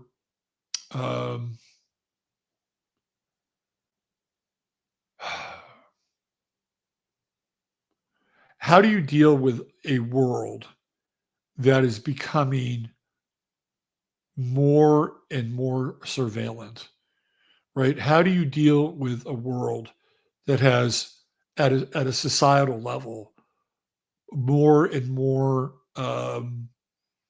cul-de-sacs and is less responsive to the protestations and the laments of the public, right? Because you're just going to be dealing with a machine. And the machine itself takes on its own life. The machine itself takes on its own manifest destiny. And even the people who are midwifing these machines at some point will be overtaken by those machines themselves. And you can say, well, this happened during the second industrial war. Yeah, but there was still like a major agricultural class. There were still people that owned farmland. And just because they had an old gasoline tractor that helped them be a bit more efficient didn't mean that they were going to lose their land. If anything, it helped them, right? It helped them become more efficient. So Neptune in Aries is aspirational. Saturn in Aries is practical. And the way that we're going to have to navigate, you can navigate it any way you want. I'm just here to give you some ideas. But we're going to have to, wherever we are in our lives, and for some people, it may be a bit easier because your physical condition might be a bit more conducive to Saturn in Aries. Iron forges iron, right? It's very Saturn in Aries. But in order to navigate through this time, we're going to have to really raise our sights around what we're capable of. And that's where Neptune in Aries comes into play. It's like this nascent, and I'm taking it out of the context of the Civil War, where we've seen it happen before. I'm taking it out of that context, right? It's like, what are you capable of when you really forge an iron will through limitation? And I find it interesting that people are kind of ramping up with this with things like fasting. These are kind of yogic practices, like going through a 3-day fast or a 40-day fast or a water fast, and it feels like Saturn and Neptune together in Aries accelerates that process. And it's like, well, what are we capable of when we really decide to commit to some kind of, I would say an ascetic path, but a path that has been laid out before us by spiritual masters that have walked this planet. What would the current society do with an outbreak of enlightenment? That's really where we need to be headed. And there are plenty of tools that are out there, right? Plenty of tools, ancient tools, and people are rediscovering them. And then with technology, we have some interesting new tools which can help us sort of recalibrate our various energetic bodies, right? But this is for the next 3 years. The next 3 years, this is the totality of Saturn and Aries. Neptune and Aries will still continue to be there. To get through it is going to take a very dedicated, very focused individual spiritual practice. And again, some of this will manifest in Christianity because it's the lowest hanging fruit. But for other people, they may discover something that's very similar, but on their own. Right? They may not have to convert to Catholicism or Orthodox or whatever. But the goal and the vision has to be there. That's Neptune and Aries. That it has to be there. Like we're like wherever we are, that is the pitch that we have to resound with. And Saturn and Aries is the thankless, in some ways, carrying out of that vision. Because it's not fun. Saturn and Aries isn't fun. Saturn and Aries is very stoic. Saturn and Aries is more about denial than it is about saying yes. Like we're saying yes with Neptune and Aries, right? Like this is where, I mean, theoretically it's where we are, but we're not hooked up. It's like where we want to be. And that should be the goal every day. And then through Saturn and Aries, if we have limitation, sometimes that limitation can be paralyzing. But it's going to be, and you can see this. It's so wild that I'm like hooked on these tales of these people that somehow manage to get through these harrowing experiences with the Native Americans here. Talk about Saturn and fucking Aries. I mean, some of these limitations were deep, profound for a year, 2, 3 at a time. And the hardship and the cruelty, I mean, yes, you'll get it on both sides, but you don't often get it on the other side. It's like, holy shit. But the reason why I've been listening to them, I'm thinking, we're so soft. We are so soft compared to those people and what they had to go through. And even like walking, 50 miles to get away. And there's this one story where this woman had like spikes through her feet because she had no fucking shoes. Right. And she's, they're living off of roots and grubs. And I mean, it's just mind blowing shit. So there may come a time here where if that old mark of the beast is knocking at your door, you got to figure out whether or not you're going to accept that. That's a big deal. And some people may say, well, I'll take it just for now. And then I'll figure out how to get out of it. I don't know. I don't know about that. And the mark of the beast is going to be some form of traceable, trackable digital currency that is controllable by a single entity. And if you color outside the lines, you are not going to get what is due to you through that single entity. And it's the ultimate form of Pavlovian social engineering. So, and this could be as early as 2026, 2027. And what happens if you say no? There's going to be hardship. You're going to be living in a world where there are going to be people who have said yes, and they'll have what they need, and you may not have anything. You may have to leave your home. You may have to find other like-minded people who are kind of on the outskirts of society just like you.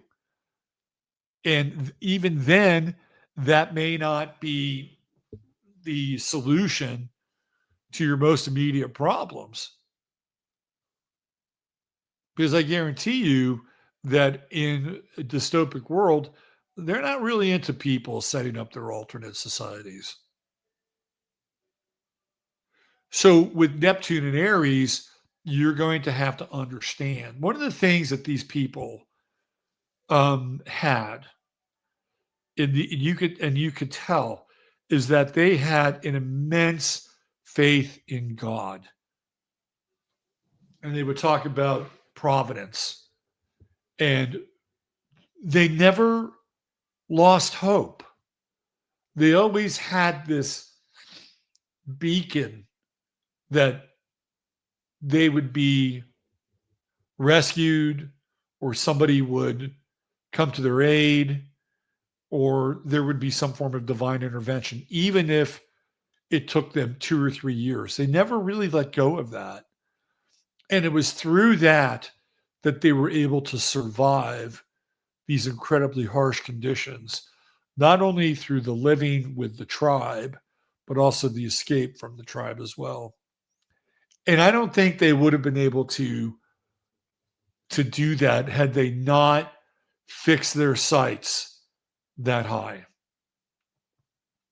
So this is my advice to each and every one of you, including me, is that that's where we need to go. And we need to go there and get there pretty fast. Right? However you do it. I'm not saying you go run down to the local Presbyterian church and sign up. But with Neptune and Aries, you're going to have that kind of belief in, not even belief, an aspiration. There's no other way you're going to be able to survive. Because the other side with Neptune is like Neptune can take you to heaven, but it can also take you to hell. Right? It can take you to hell before it takes you to heaven. And a lot of those people, they were in hell. They were in hell watching, their baby get a hatchet to the head because it was too small and it cried, and they didn't want it to slow the tribe down, and they had to watch it. That's called hell. That is called hell. And they were there with, for all intents and purposes, demons. And every now and then the demon would treat them halfway nice.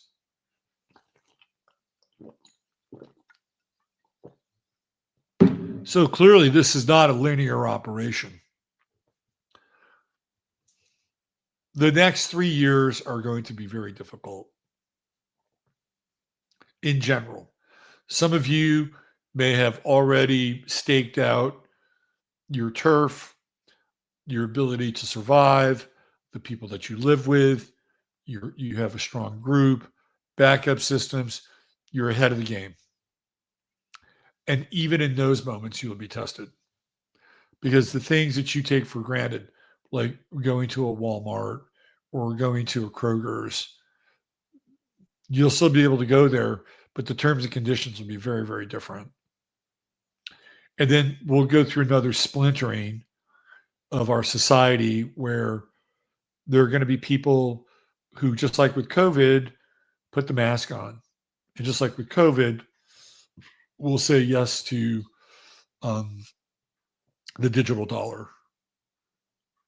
And there would be people that would be outside of that. And it's going to be an even greater divide at that point than it was during COVID. So this gets back to where we are with Saturn in Pisces and Neptune in Pisces right now. And it's like, you need to start thinking about these things, because waiting is not a good strategy. Thinking about your soul, thinking about the quality of your soul, the quality of your life. And with Saturn in Aries, you're going to have to figure out, even in a limited fashion, how to get stronger.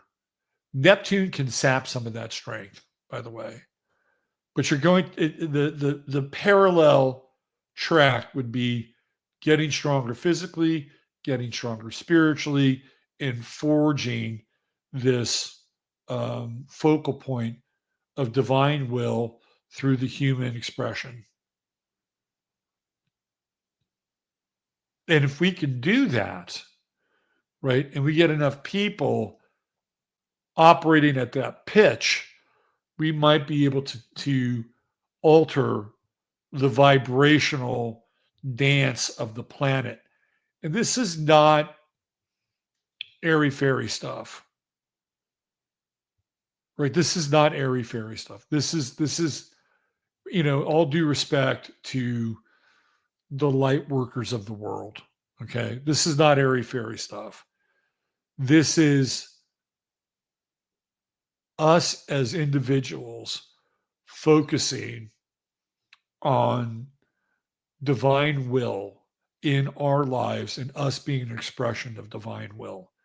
And it takes a complete reorientation, right? We have to kind of, in some ways, unlearn our own individual will for a higher will. And that may sound like churchianity, but it's not.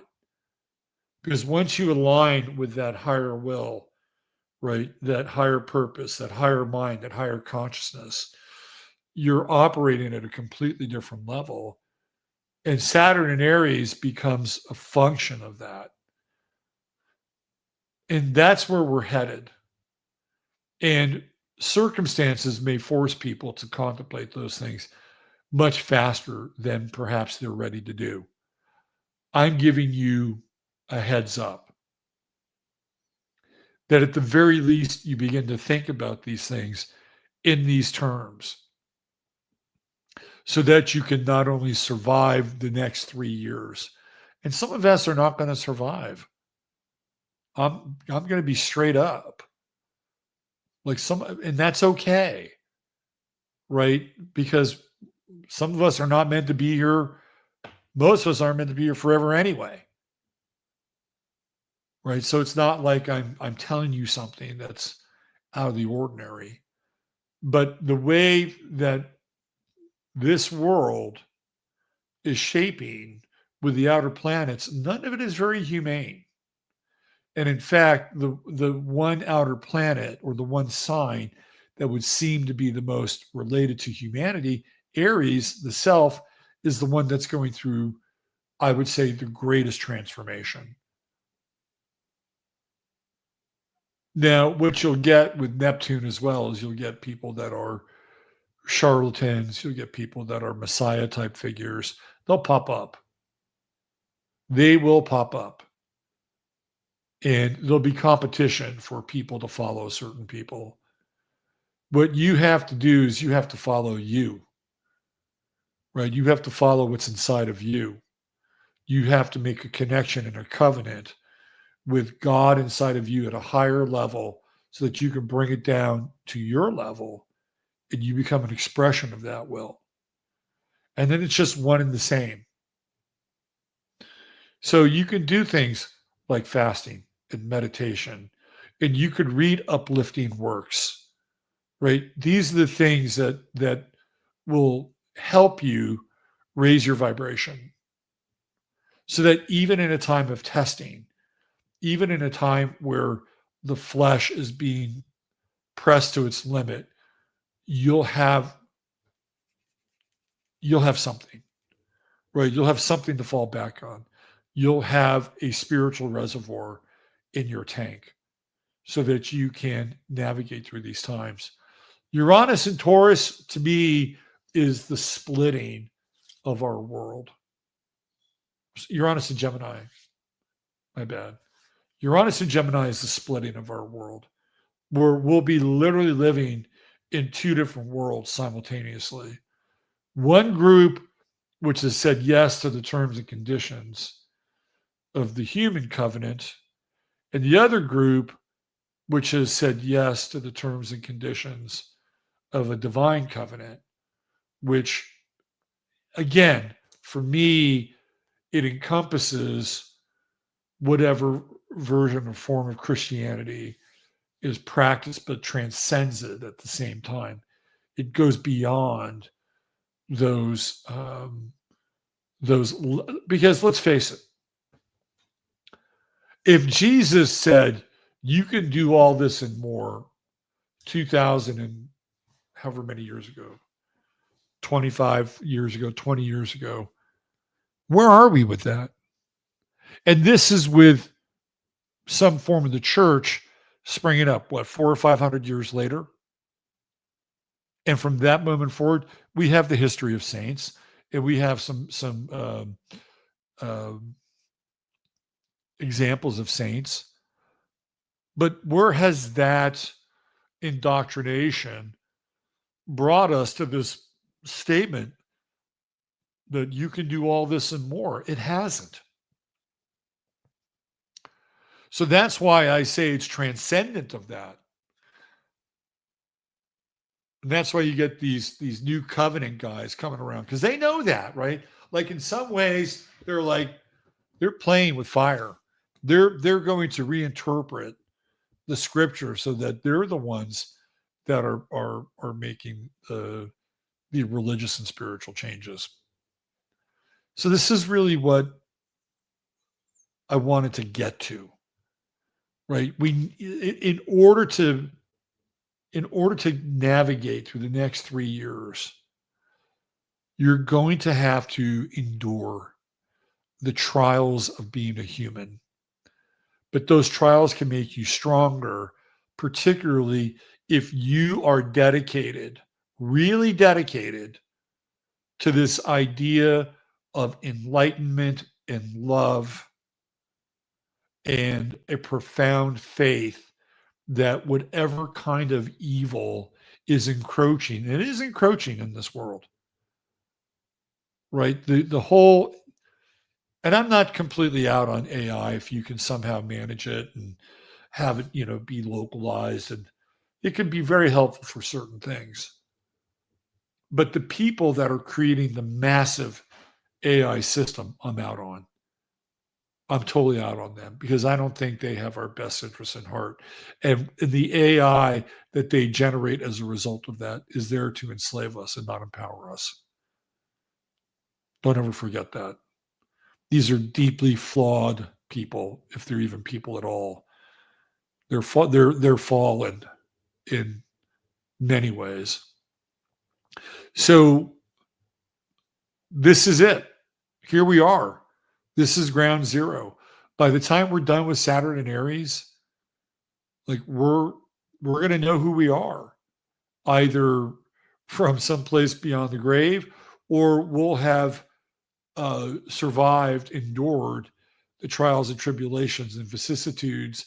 And not only have we survived them, but we have come to a place of transcendence, and even in many regards, godliness, holiness. Because one of the things that we have lost touch with in a lot of ways is life, and the quality of life and the sanctity of life. Our senses are dulled. Our everyday activities have dulled us. And I guarantee you that is not going to happen over the next 3 years. For a lot of people, it's going to be a shock to the system. And how they respond is not going to be for some people, fun to watch. Like there was this one account where these Indians raided this one cabin, and there was all this activity going on, and one of the guys tried to fight, and the women were screaming, and there was this one guy who was renting a bed in this room. He was young. He was paralyzed by fear. He couldn't move. He couldn't believe what he was seeing. These painted faces, right? And they're barely clad. They've got these leather flaps, and their junk is flying around, and they're whooping and hollering, and they're beating people up and shit, right? And this guy didn't do anything. He was paralyzed by fear.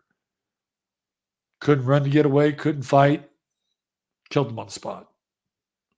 Right there. And there are going to be people that are going to be shocked like that. They're not going to know how did the world get that? It's happening right now. It's being built around us right now. There are more data centers being built, 24/7 construction. And you're going to be priced out of living in America thanks to the energy costs, thanks to insurance costs. And this is going to be a very, very, very difficult transition. And in a weird way, I could kind of see us sort of returning to more of the Native American vibe in the months and years ahead, where we may not be as wholly dependent upon technology as we are and have been. Jupiter comes along, Jupiter will give us gradations. We're going to get Jupiter and Leo, and 2026 might have a golden aura when it comes in, right? Might have a golden aura with Saturn in Aries and Neptune in Aries and Pluto in Aquarius and Jupiter opposing Pluto and Leo. Like, it could have a golden aura, but it would be brief. It would definitely be brief. And then we go into Jupiter and Virgo, and we get into the Jupiter-Uranus opposition. And so we'll get some respite every now and then with Jupiter. But it's those outer planets, and it's particularly Saturn and Neptune, the trials, the tribulations, and the really the graduation into a more spiritualized individual existence. But you're not going to get there without intention. And you're probably not going to get there without a significant amount of limitation. And it's going to be the people that respond with grace, aplomb, faith, providence. They're the ones that are going to survive.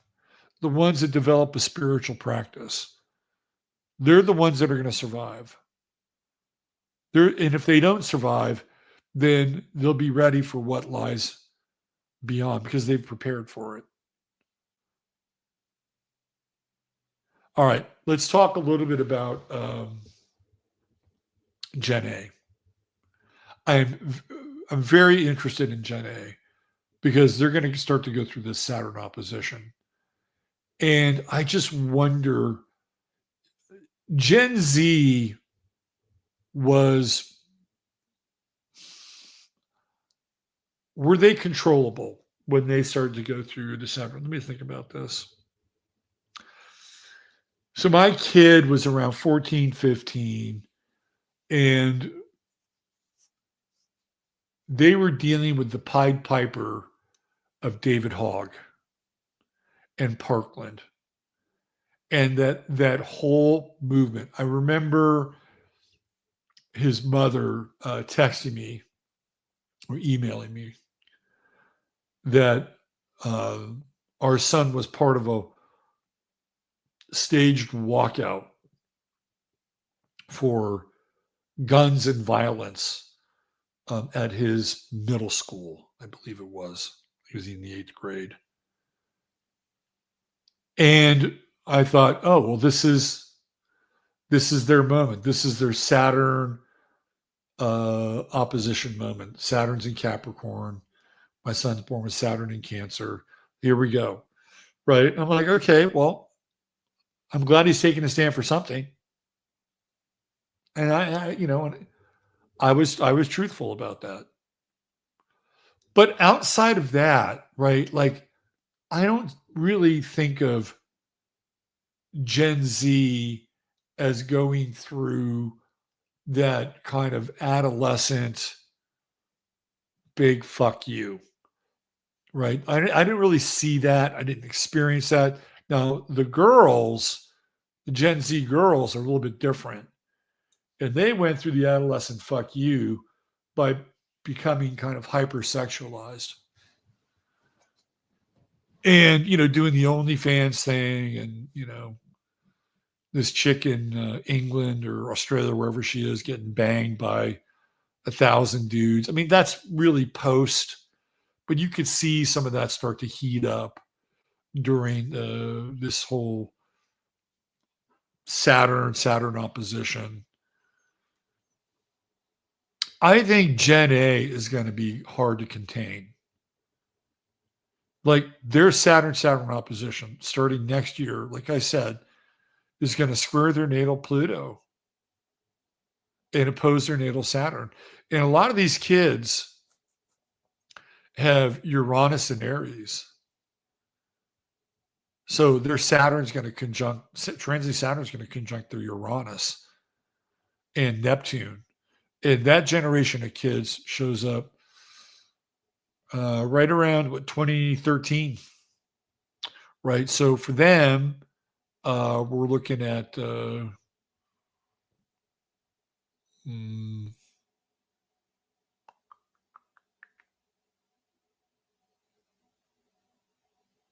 right around now, 2014, 2015. So yeah, I mean, it's all happening, right at that time, right? 2014, 2013. Let's see. Yeah, Uranus is in Aries in 2013. Yeah. So I think Gen A is going to be hard to handle. They're going to be rebellious, but they're not going to be rebellious in a wild way. They're going to be rebellious in a very powerful way. I just got to get my 2011. Let me just see what we got here.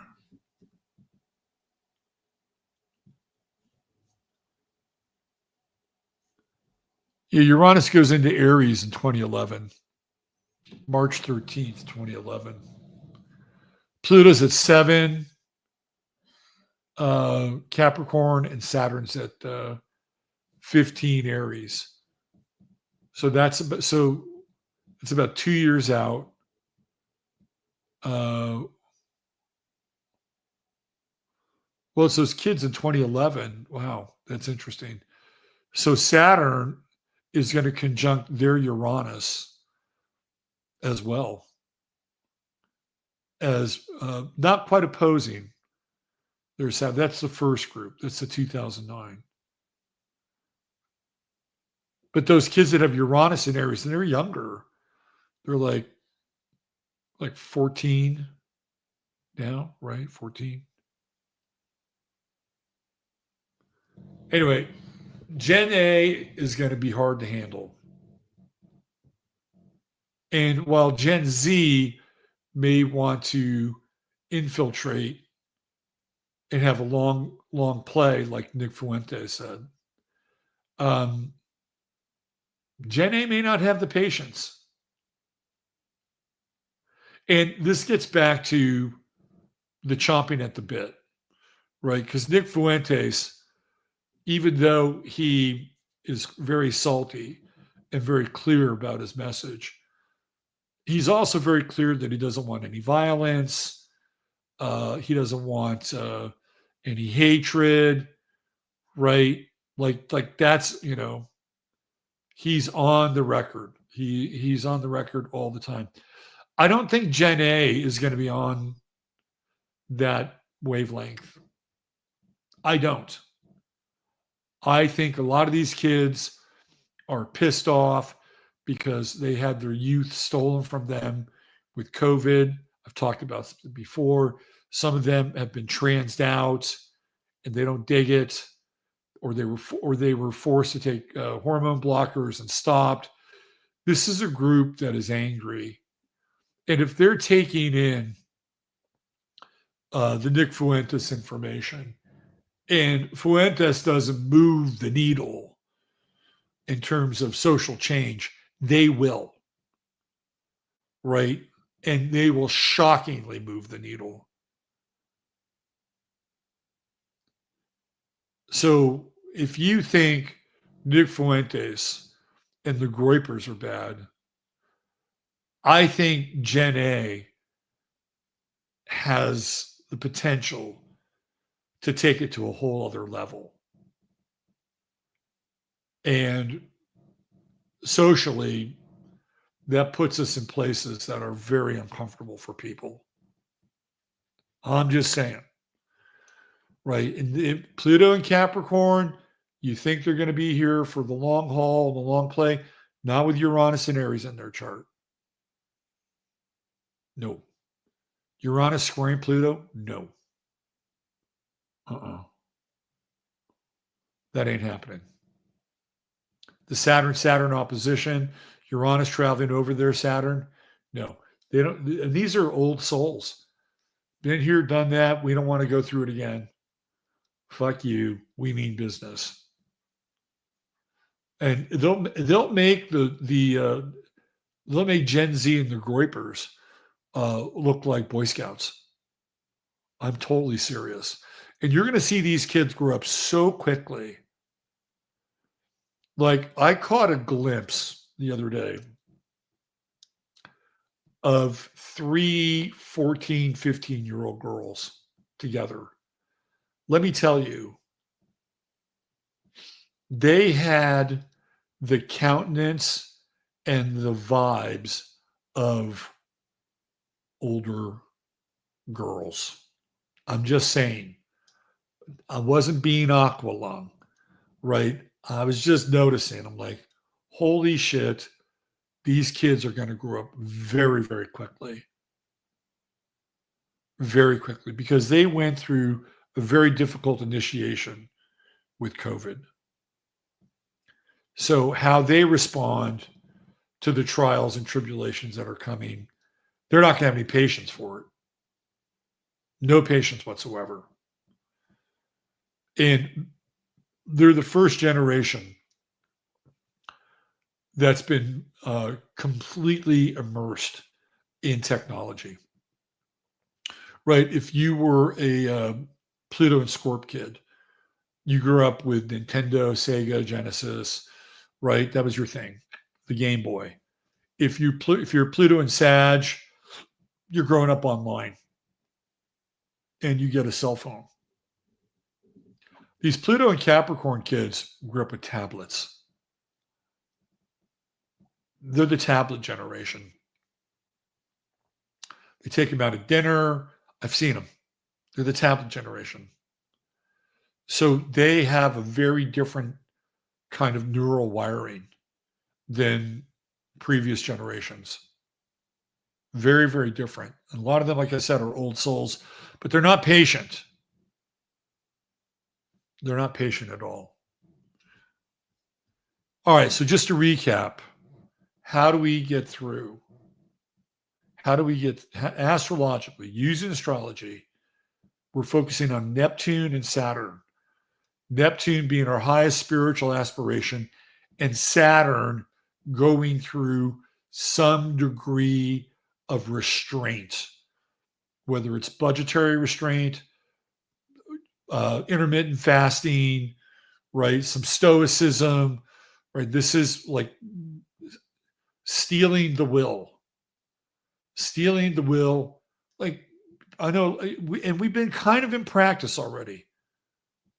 Cold plunges, like all these things that are sort of ascetic and come from they're all around us, and people are fine tuning their instrument on a physical level and on a spiritual level, that fine tuning also has to occur. Because if you don't have it, life on Earth is going to be, in many places, quite hellish. Not in all places, but in many places, quite hellish. And you're going to have to be able to navigate through those times. And these are the tools that you're going to need. And you will thank me one day if you ever see me on the other side of this, just like people thanked me during COVID. And I was telling people, don't wear the fucking mask, go into stores, resist, right? That was my mission. My mission now is to prepare you for what's coming. And for what's coming is the greatest test that humanity has ever seen. And the rewards for that test are you get to essentially walk with God. That's the reward. Whatever that means to you, that is the reward. Okay. Where are we with the astrology? Oh, let's see. What do we got? The 30th.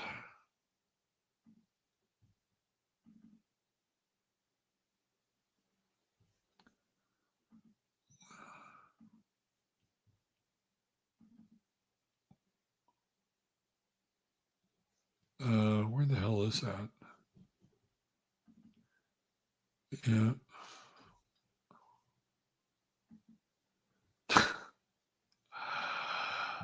All right. There it is right there. Let me just scope this out. All right, let's just do a quick chart of the moment here.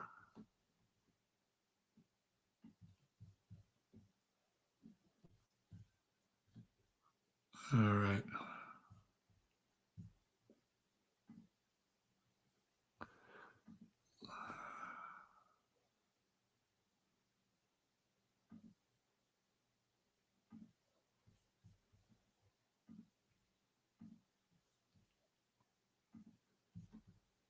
Okay, so trueimsigns.com is going to bring you the chart of the moment. One of the things you can do for your vehicle, physical and spiritual, is CBD. And get it while you can, because our good president has mandated that CBD with any form of THC will not be allowable for production in any state, as it will violate a federal law.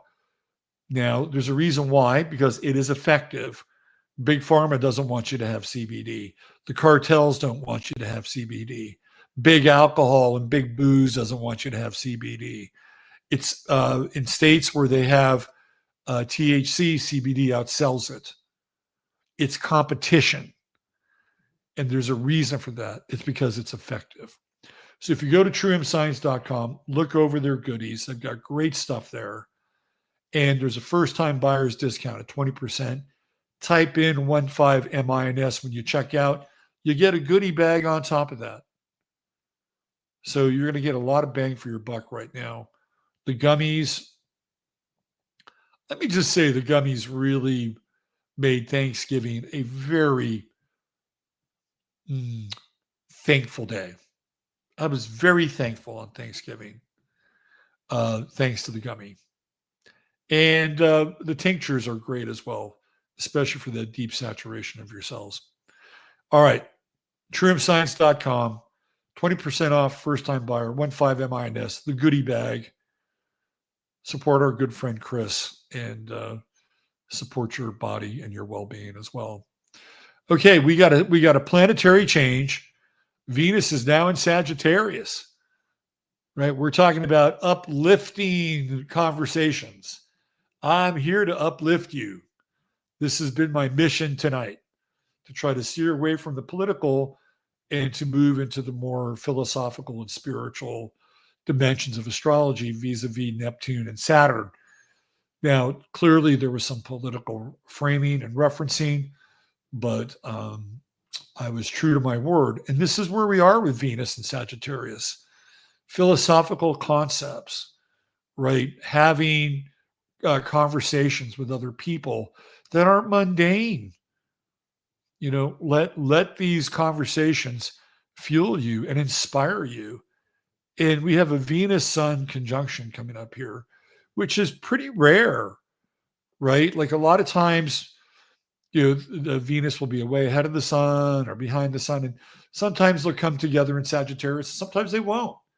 But when they do come together, it is magical. And we're going to have a Venus Mars conjunction as well. Venus will I believe, catch up to Mars. I know it's going to catch up to the sun. And when it does, it's I'll tell you, there was this one night. I was in Ocean Shores, Washington, and I was staying at the house of a friend, and it was Christmas Eve. And I had read, everybody was asleep, and I had read this article in, I don't know, New Age magazine or some I don't know, some magazine. And it was this guy who had rediscovered his Catholic roots and gave himself over to the Holy Spirit. And I could feel in that moment, in the stillness of that night, that the veil was really thin. And if I had said yes to that, right, because I could feel this kind of, hey, look, all you got to do is say yes to this. And this is yours, right? This is yours. And I knew what that meant. It meant that I would have to abandon my shit. And there were two things that kept me from saying yes. Number one is that I didn't know who I was going to be on the other side, right? And I was married, and I didn't know, like, if I showed up in this sort of new image of faith, like, how would that go down with my marriage? I didn't know. And there was a part of me that was comfortable with my shit. Maybe too comfortable with my shit. Like, my shit defined my edge.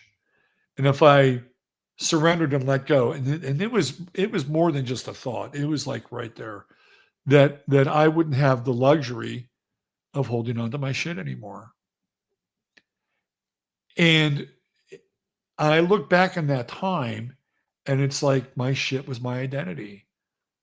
It was like Scorpio rising. I didn't know it in those terms. And I didn't go there, right? And I felt like I had this very interesting entreaty to unfold into that moment and say yes, right? Say yes to God, yes to Jesus, yes to all of it. And I felt like I might have missed a window, right? So here we are. We have Venus coming into, it's in Sagittarius, it's going to conjunct the sun. And it's about our relationship with our higher selves, which I have tried to demonstrate is the spirit of Sagittarius, which is the ninth house in higher mind and super consciousness. So this Venus in Sagittarius is a kicking off of that talk and the kicking off of that conversation. Are you living from that place? Are you living from your highest potential as it relates to this pitch, this vibration of God in your life, right? This is the dialogue. And you may say yes, and you may be right on target and right on course. And you may say no, or you may say maybe. You can be anywhere in that. But the conversation has started. And with Venus conjuncting the sun, the conversation will have a culmination. Like, we will see where we are when Venus conjuncts the sun. The moon is in Aries tonight. So, of course, we're talking about Saturn and Neptune. And there they are. Saturn is now direct. Saturn is moving forward now. The wheels of Saturn are grinding forward. Neptune not far behind. So we're going to get into that Sun Saturn square before all this is said and done, and that we'll address that as we approach it. Jupiter's retrograde in Cancer, and I have a housemate. Somebody rents a room here, and he said, I really feel like I need to get back in touch with my mother. And I'm like, you're Cancer rising, right? And Jupiter's retrograde in your first house. He's go, oh wow, yeah, man, I didn't think about that. So this is a beautiful example of Jupiter retrograde in Cancer. And it reminds us in a lot of ways of like we have one day out of the year for Mother's Day. And that's it. And some of you have good relationships with your mothers, and that's fantastic. But it's not just mothers, but it's also women who nurture us in our lives, right? And this Jupiter retrograde, I think, is really, really good for that.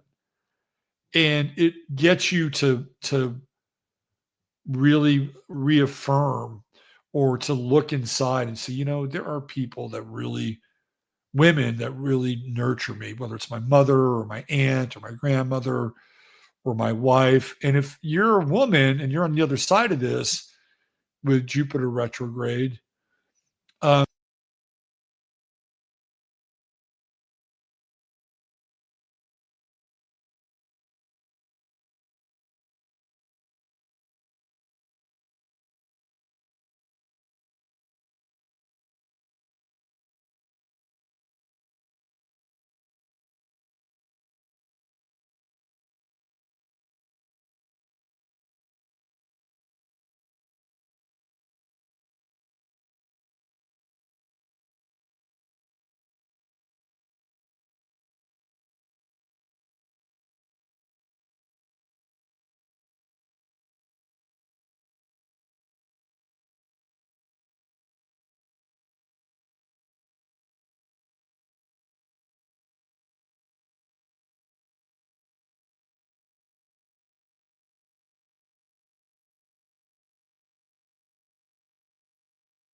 okay, let me see what we have here.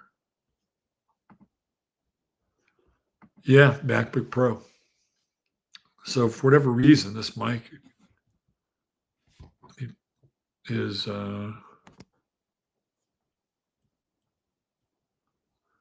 that's weird. How about now? Let's see what we got now. Huh.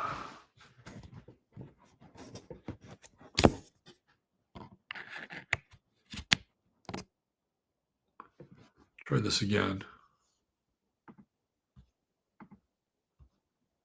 Yeah, I just had to reboot the mic. That's weird. Glitch in the system.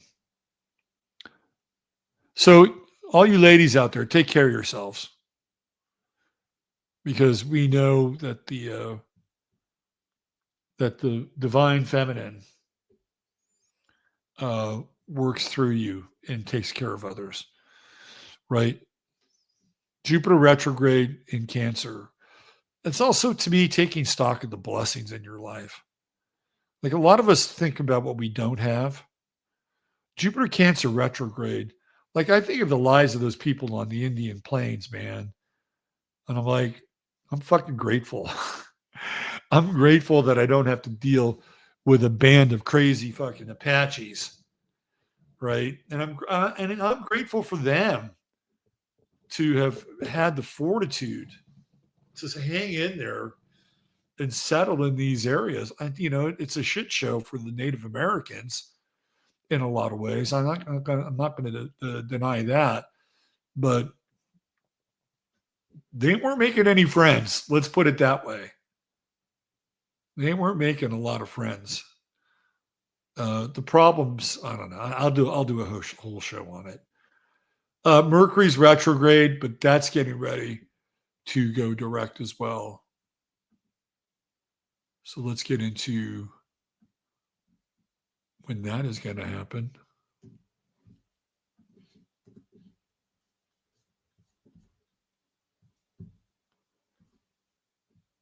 So we got Mercury going direct.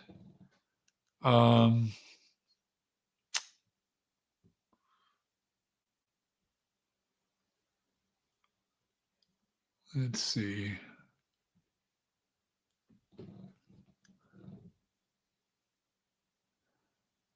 Retrograde. The 30th. Hey, not quite there yet. It's stationed. We got Mercury stationing. And then later tonight it goes direct. How about that? So tomorrow morning you wake up and Mercury will be direct. It'll be at 20 degrees Scorpio in the Cancerian decan. So Mercury's direct, Saturn is direct, and Neptune does not go direct until January. And we know Pluto's direct. All right, so let's get back to that chart. I think tomorrow is a high-powered day. Dare yourself to experience good cheer, positivity, a can-do attitude. Don't let the world define you. Define the world on your terms, which are the terms of the Most High. Live your life with a sense of positivity and purpose, and have a little fire in the belly. Even if you're in dire straits, find a match and a little kindling. Now, Mars is in square with Saturn. So you'd rather play with Mars and Sagittarius. I can tell you that right now. When Mars moves to roughly 20 degrees, 21 degrees, so we're talking Tuesday, Wednesday, be very careful about overdoing things. I think that with the conditions of the road and the ice and people drinking and holiday celebrations, starting Tuesday, Wednesday, things get real sketchy. So make sure that you're taking very good care of yourselves and don't overdo things. Do not overdo things with this Mars. This is you're getting busted for a DUI, or keep your eyes out for other people. This is a time, I think, where people are going to be super indulgent. And especially if there's bad weather, it's a really bad mixture. So we're about 2 days out from that, right? About 2 days out.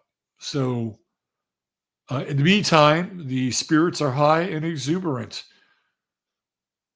while they begin to build the digital fences around Babylon. All right, that's going to do it for tonight. A crisp 2 hours and 47 minutes. Thank you for being here. The group email goes out tomorrow. So if you've been struggling on the reading side, the group email goes out tomorrow. And for everybody that's had to wait, including people that I have scheduled, I am going to reward your patience with an extra reading. So that means you can get one for a friend or family member if you have had to wait. And if there's been any issue, I'll reach back out to you, and I'll even give you a free reading if we haven't resolved it. So there you go. It's taken me a while to figure this out, but that's where we're headed. Okay. Thank you all for being here. and supporting the show. Hit the like and subscribe on the way out if you are into it. And we'll see you back here on Tuesday with the astro weather. In the meantime, use your head in order to discern what's real, your heart to step what's possible. And God bless and stay high. Stay high on the tree of life. Keep your aspirations high. And you will succeed. You will not fail. All right, Robert Phoenix signing off for now.